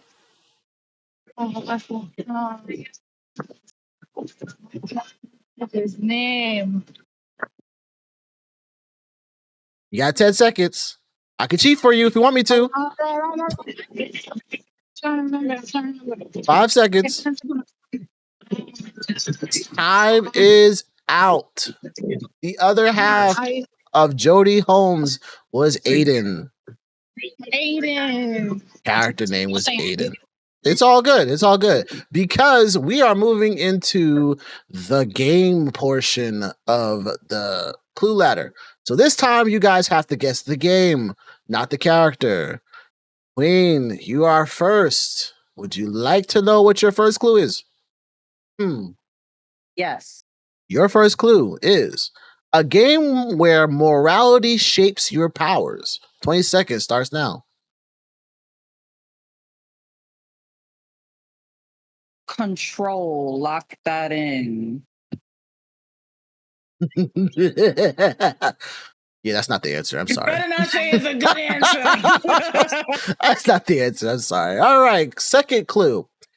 You rise as either a savior or a destroyer. 20 seconds starts now.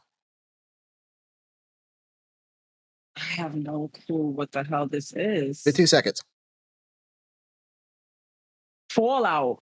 Far Cry. I'm locking that in. Far Cry. I'm locking that in. Far Cry. Great answer. Not the answer. All right. Clue number 3. Last clue. It takes place entirely in Empire City. 20 seconds starting now.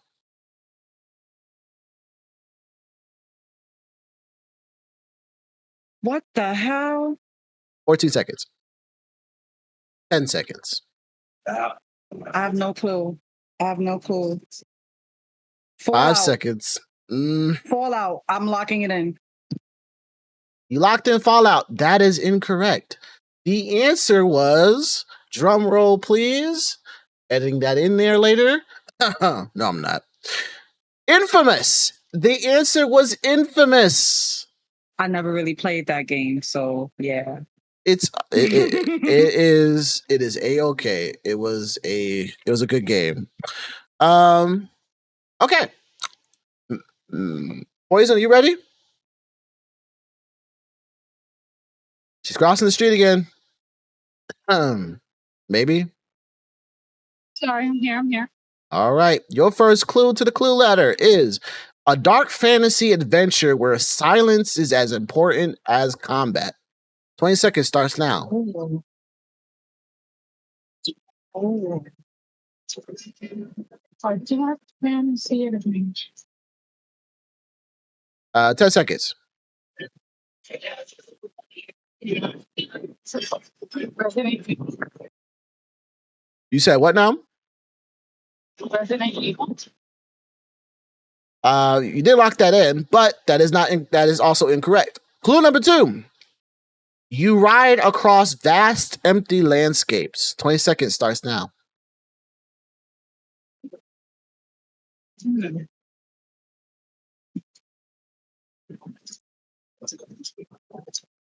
10 seconds.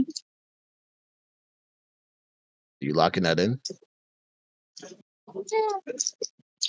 Taking a crack at it one. It is not Red Dead Redemption. All right, last clue. 16 towering foes must fall for your loved one to rise. 20 seconds starts now.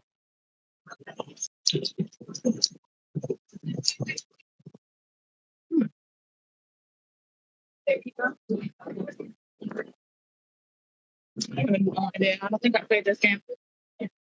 It's okay. Time has run out. The answer to this one was Shadow of the Colossus. That is a very... Oh, yeah, I didn't finish it. It's okay. No one has. No, I'm just fucking with you. I don't know. Queen, are you ready for your question? Clue. Yes, I'm ready. Please don't give me no good answers. Give me the right one. All right, let's go. First clue, a gothic action title where style earns you more than power. 20 seconds starts now.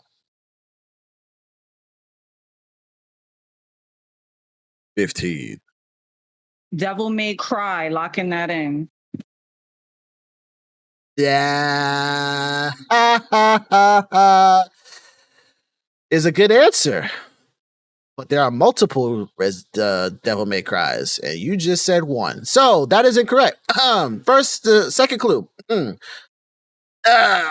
seconds on the clock after I finish this. Demons flood into the human world through a cursed tower. 20 seconds. Locking in. No, starting now. Why am I so confusing? Devil May Cry 3, locking that in. Lock it in. That is correct. It was, in fact, goddamn. Devil May Cry 3, Dante's Awakening. I wasn't going to give you because you said Devil May Cry. That's just one game. Unfortunately, I'm sorry. The third answer was a silver hair, demon wheels, twin swords, and the tower thing was the thing that really changed them too. Both. But it was a good answer. It was good. You did get it. You just didn't get the right one. Mel, are you ready for this one? Yeah. Yes. Oh, you're safe. Okay. Thank you for your concern. I'm fine. I'm glad. I'm fine.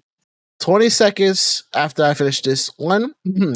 A martial artist faces off against gods, demons, and his own family legacy. 20 seconds starts now. Dragon Ball Z? Lock that in? Yeah. That is incorrect. Clue number 2. Oh. This tournament is never ending. 20 seconds starts now. Mortal Kombat? Locking that in? Yes. That is also incorrect. But that was a good one. I like that answer. Your third clue is Mishima. Shiba. Bloodlines clash in a 3D fighter. You got 20 seconds. Is it ¿cómo se llama? Yakuza? Now you locking it in? Yeah. That is incorrect. It's actually Tekken 5. I liked your answers though. Yes. Yes, Tekken 5. I thought about it, but I'm like, no, I can't do that. You said Yakuza. You said Yakuza as a 3D flyer. No, Who in no. Tekken is the god? You said where in Tekken is the god? Well, in Tekken 5, the one was Which characters? Which character was a god? I believe in Tekken 5, the grandfather was taken over by entity that was supposedly a god. Yeah, something like that. But I also said their last name, so I'm just saying. Yeah, Jin's mom is a god technically. What's her name? Jun? Yeah. Is it Jun or one of them? Yeah, she's a god. Mm-hmm. Yeah. Okay, Queen. This is going to be interesting. I like this. I will say that I liked this clue ladder, these 3 clues, and I'm really interested to see if you're going to get it. I'm really interested. Are you ready for these? Yes, sir. All right, clue number 1. The game is set in a shared universe with the Grand Theft Auto series. 20 seconds, start now.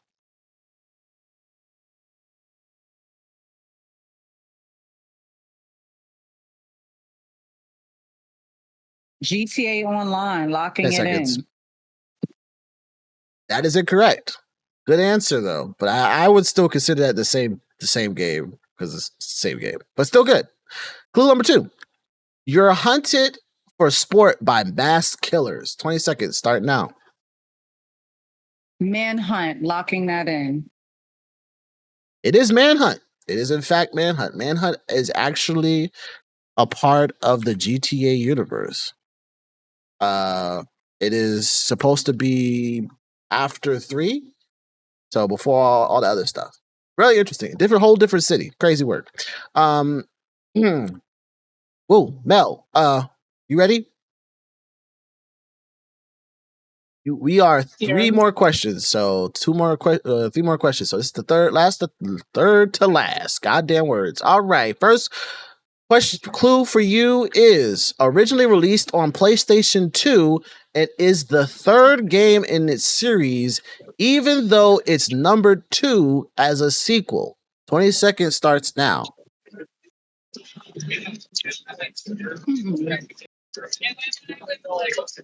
Kingdom Hearts. Are you locking in Kingdom Hearts? Yeah. That is incorrect. But clue number 2. A team of spiky-haired heroes takes on a time-bending Heartless. 20 seconds starts now.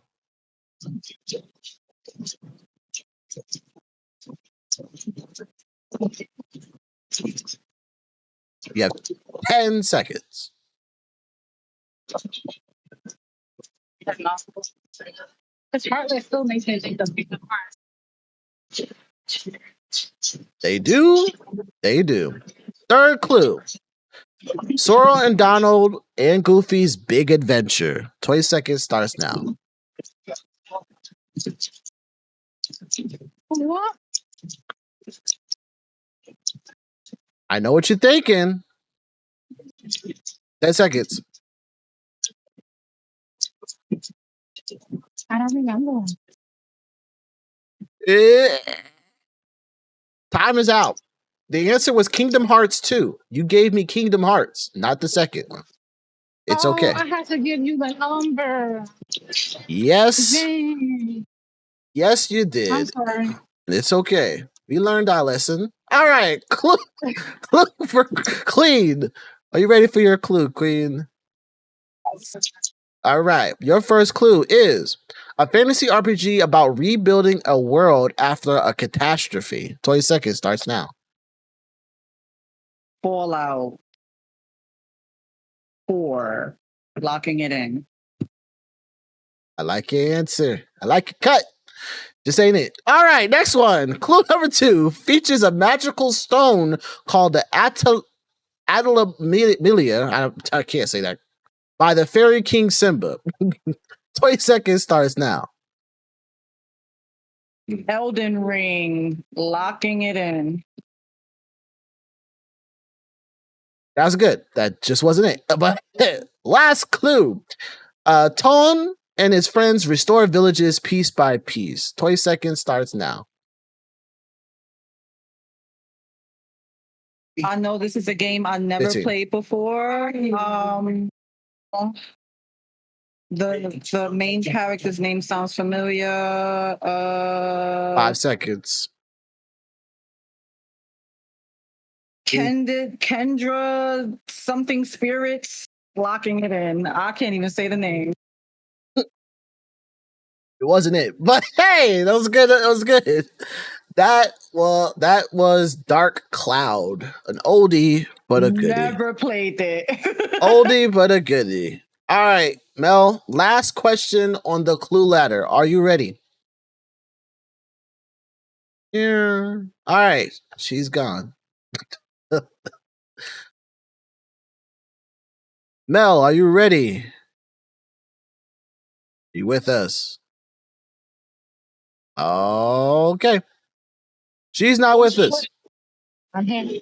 All right. Last question. You said you get on a train? No, I'm not getting on the train. Oh, okay. Last one for you. Last clue on the clue ladder. All right. Last set of clues. All right. First clue. It is a beat 'em up from Capcom with cell shaded flair. 20 seconds starts now.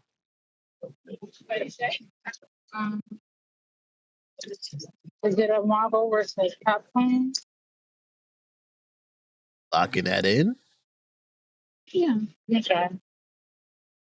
All right. We're going to have to try a little bit harder than that. All right. That was not correct. But you have another clue on the board, and I got you. Time powers let you slow down and speed up. 20 seconds starts now. Said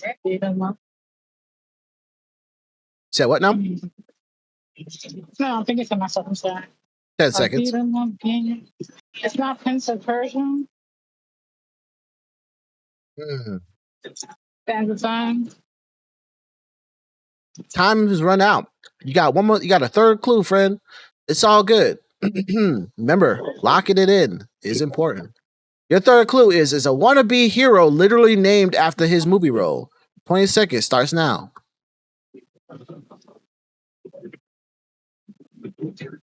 $15. It's Scott Pilgrim. 10. Is it what now? Scott Pilgrim. Not locking it in, but still was not right. That was actually good. I like that. That was really good. The answer was Beautiful Joe, because he's beautiful. Beautiful Joe. All right, so that was the end of the clue ladder. Let me see my scores here. That was great. I like y'all. Y'all did really good for the clue ladder. Let's see. 7, 8, 9. All right. Queen has 9. And Poison, you have 1.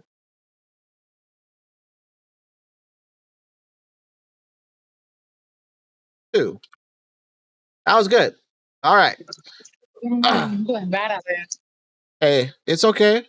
You're literally walking and talking at the same time. I'd be really confused. And you can't see the screen. So I'm trying to help you out here. Let's see the clues for the game. Oh, you can see it? All right, so it's not my fault then. Can't blame me. All right, so next game. This may or may not break it. Let's see what we got here.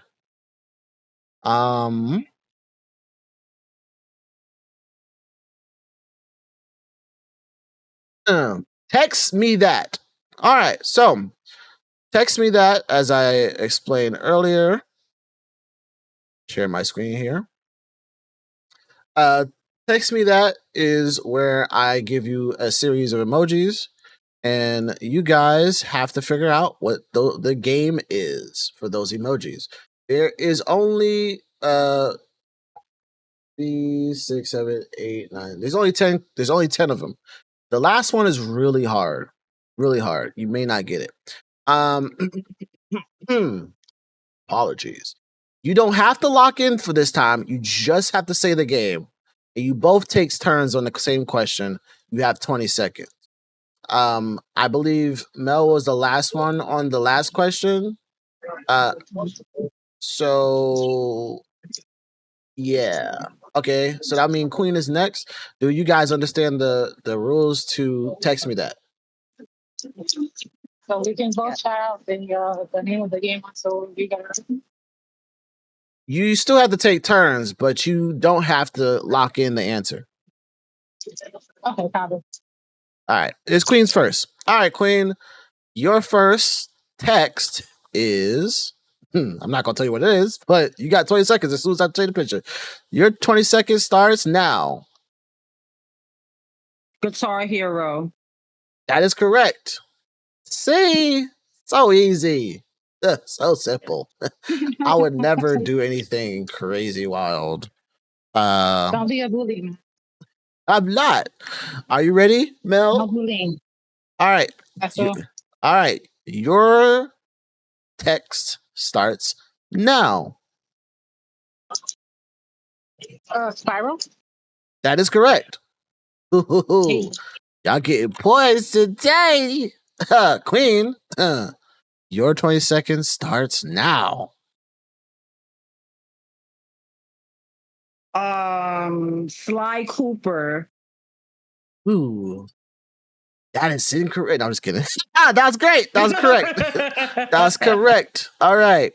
Mel, your text starts now.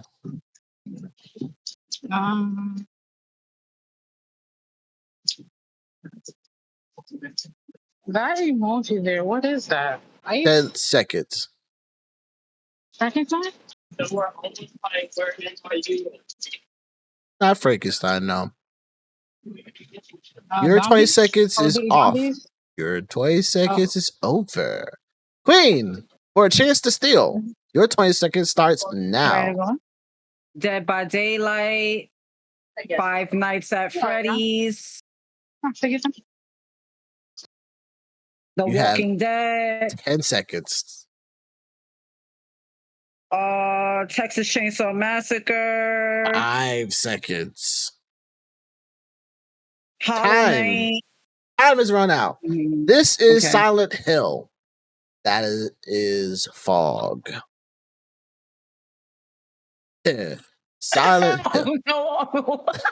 It was a little difficult, but it's cool. Queen, this one's your next one. Your 20 seconds starts now. Super Mario World. That is correct. It is Mario with the Ario.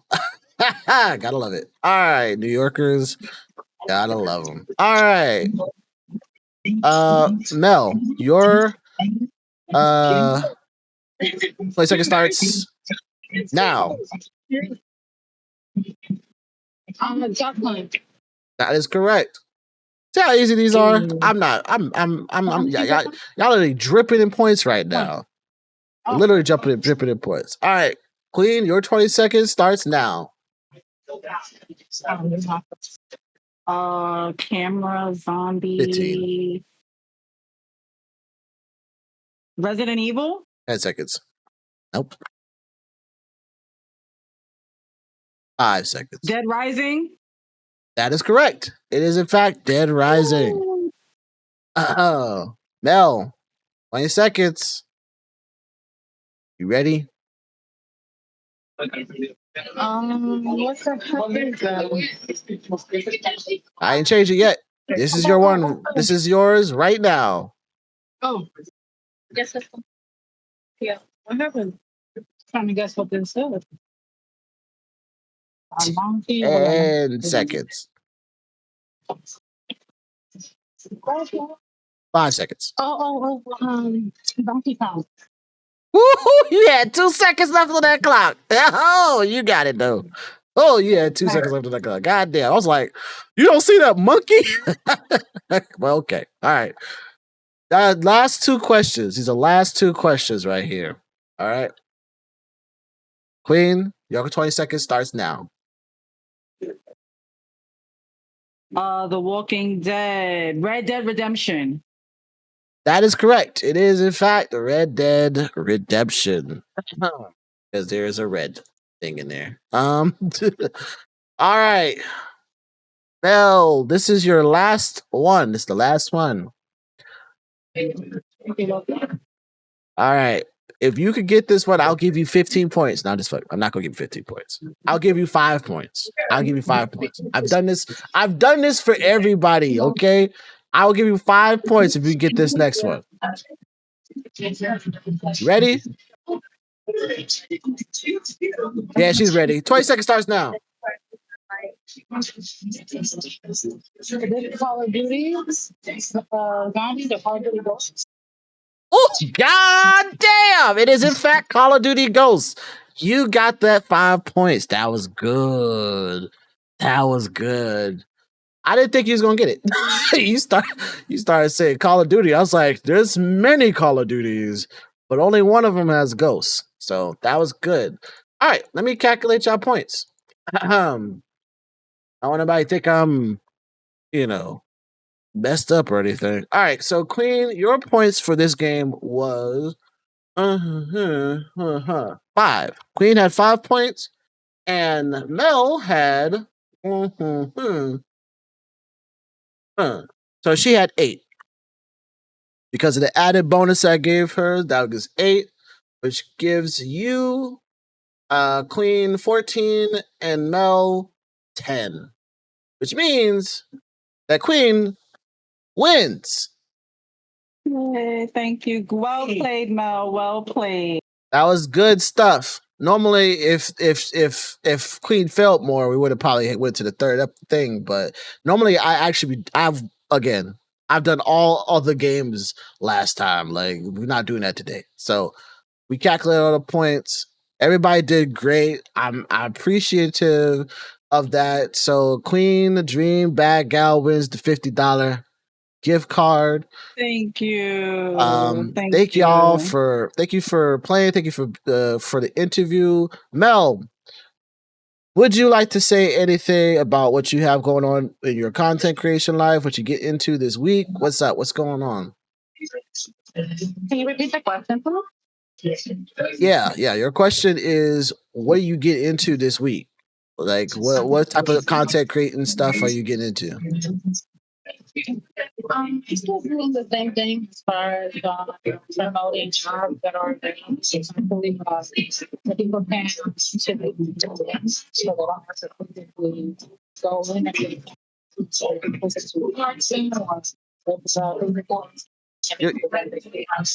Your background is really killing you right now. You might have to just press your lips against the microphone if you can.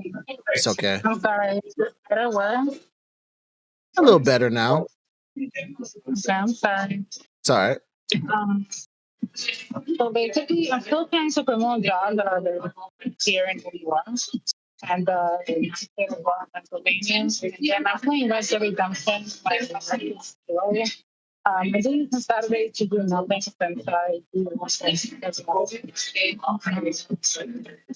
yeah, I mean, I'm just doing what I can for opportunity. I'm definitely not promoting any job that's not at this point already. It's kind of impossible. I got about 35% of that, friend, but I heard Red Dead Redemption being played, and you were still posting stuff about your jobs and stuff. And I'm sorry. No, it's okay. I appreciate you for coming through and hanging out and sharing that with us. So definitely, if you see this and I have uploaded it, you need to give Poison Hippie a follow for all her platforms and socials and tune into the Red Dead Redemption stream. If she would have got the Red Dead Redemption answer, she would have got that for sure. I was definitely I'm sure of it. Queen, what about you? What are you getting into? I'm going to be immersed even more in DayZ. Streaming. I have my business that I'm starting up, Respect the Game. I might have to reschedule our Fatal Fury Dancing with Wolves tournament. So please stay tuned on the Respect the Game channel on Twitch, Instagram. Let's follow it. QueenDreamBadGal, separate entity. That's my content creating bag. follow me on YouTube, Twitch, QueenDreamBadGal01, and everywhere else, QueenDreamBadGal. Google me. No. Uh, And yeah, like I'm searching for some more collabs as well. Halloween event coming up with me and crew. We're planning that out. That's gonna be exciting. Shout outs to Chicks and Giggles. And yeah, that's about it. okay. Sounds great. Again, make sure you follow Queen Dream Bad Gal on all socials. Google is a good friend. I think I always like from time to time to search up my name on Google just in case somebody tried to steal my entity. So I try to put myself up there. And I don't know if it's just me, just to look it up, and I'm the only person that pops up. Like, I would like to see somebody randomly try to look me up and then whatever to see what It's it is. just you. It's just like I would be like, yeah, that's me right there. But I want need to see another Mac of all games? Nah. I need a Wikipedia page at this point. But yes, thank you guys for tuning in. We did good. We're at 2 hours and 30 minutes, damn near. Which means that I have at least cut down my episode by an hour of editing, but we did good. Again, thank you guys for tuning in and hanging out with me. I hope that you all enjoyed the episode. I hope that you guys enjoyed being here. And if when I have a season 2, you're welcome to come in and try again for another $50, or when we get sponsorships from no. everybody else. Definitely manifesting them sponsorships, and I will love to come back. I had a blast, Mac. Thank you once again for inviting me. This was amazing. Thank you guys for coming through, tuning into the Virtual Visionary Podcast. As I said earlier, I'm the host with the most, the Mac of all games. You guys just tuned in with me talking and hanging out with Queen Dream Bad Gal 01 and Poison Hippie. I think we had a great time today, and despite our answers being all mixed up, and just everything was just fun. I had a great time. I think I really went further and beyond into my questions, and we're getting the structure down. But definitely stay tuned. Make sure y'all like, follow, subscribe, comment, share, all the good stuff that really supports this podcast. Because I would love some sponsorships. I love giving away money. I love hanging out with you guys all. And if you would like to tune in and be a part of the podcast, do hit me up. All my socials. I'm the Mac of all games everywhere. Hell, you can hit me up on Reddit right now, and I'd probably respond. I don't even know if Reddit has a messaging system, but it is what it is. I'm everywhere. Make sure you tune in to the next episode, and if you haven't already, please watch the first 2 episodes. They're great. They're awesome. And you don't really F with me for real if you don't. So, until next time, y'all stay safe out there. I love you guys. Peace.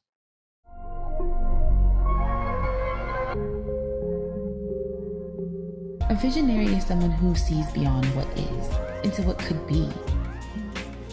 They imagine and inspire new futures. Those who create are the ones who define the future. A future directed by you.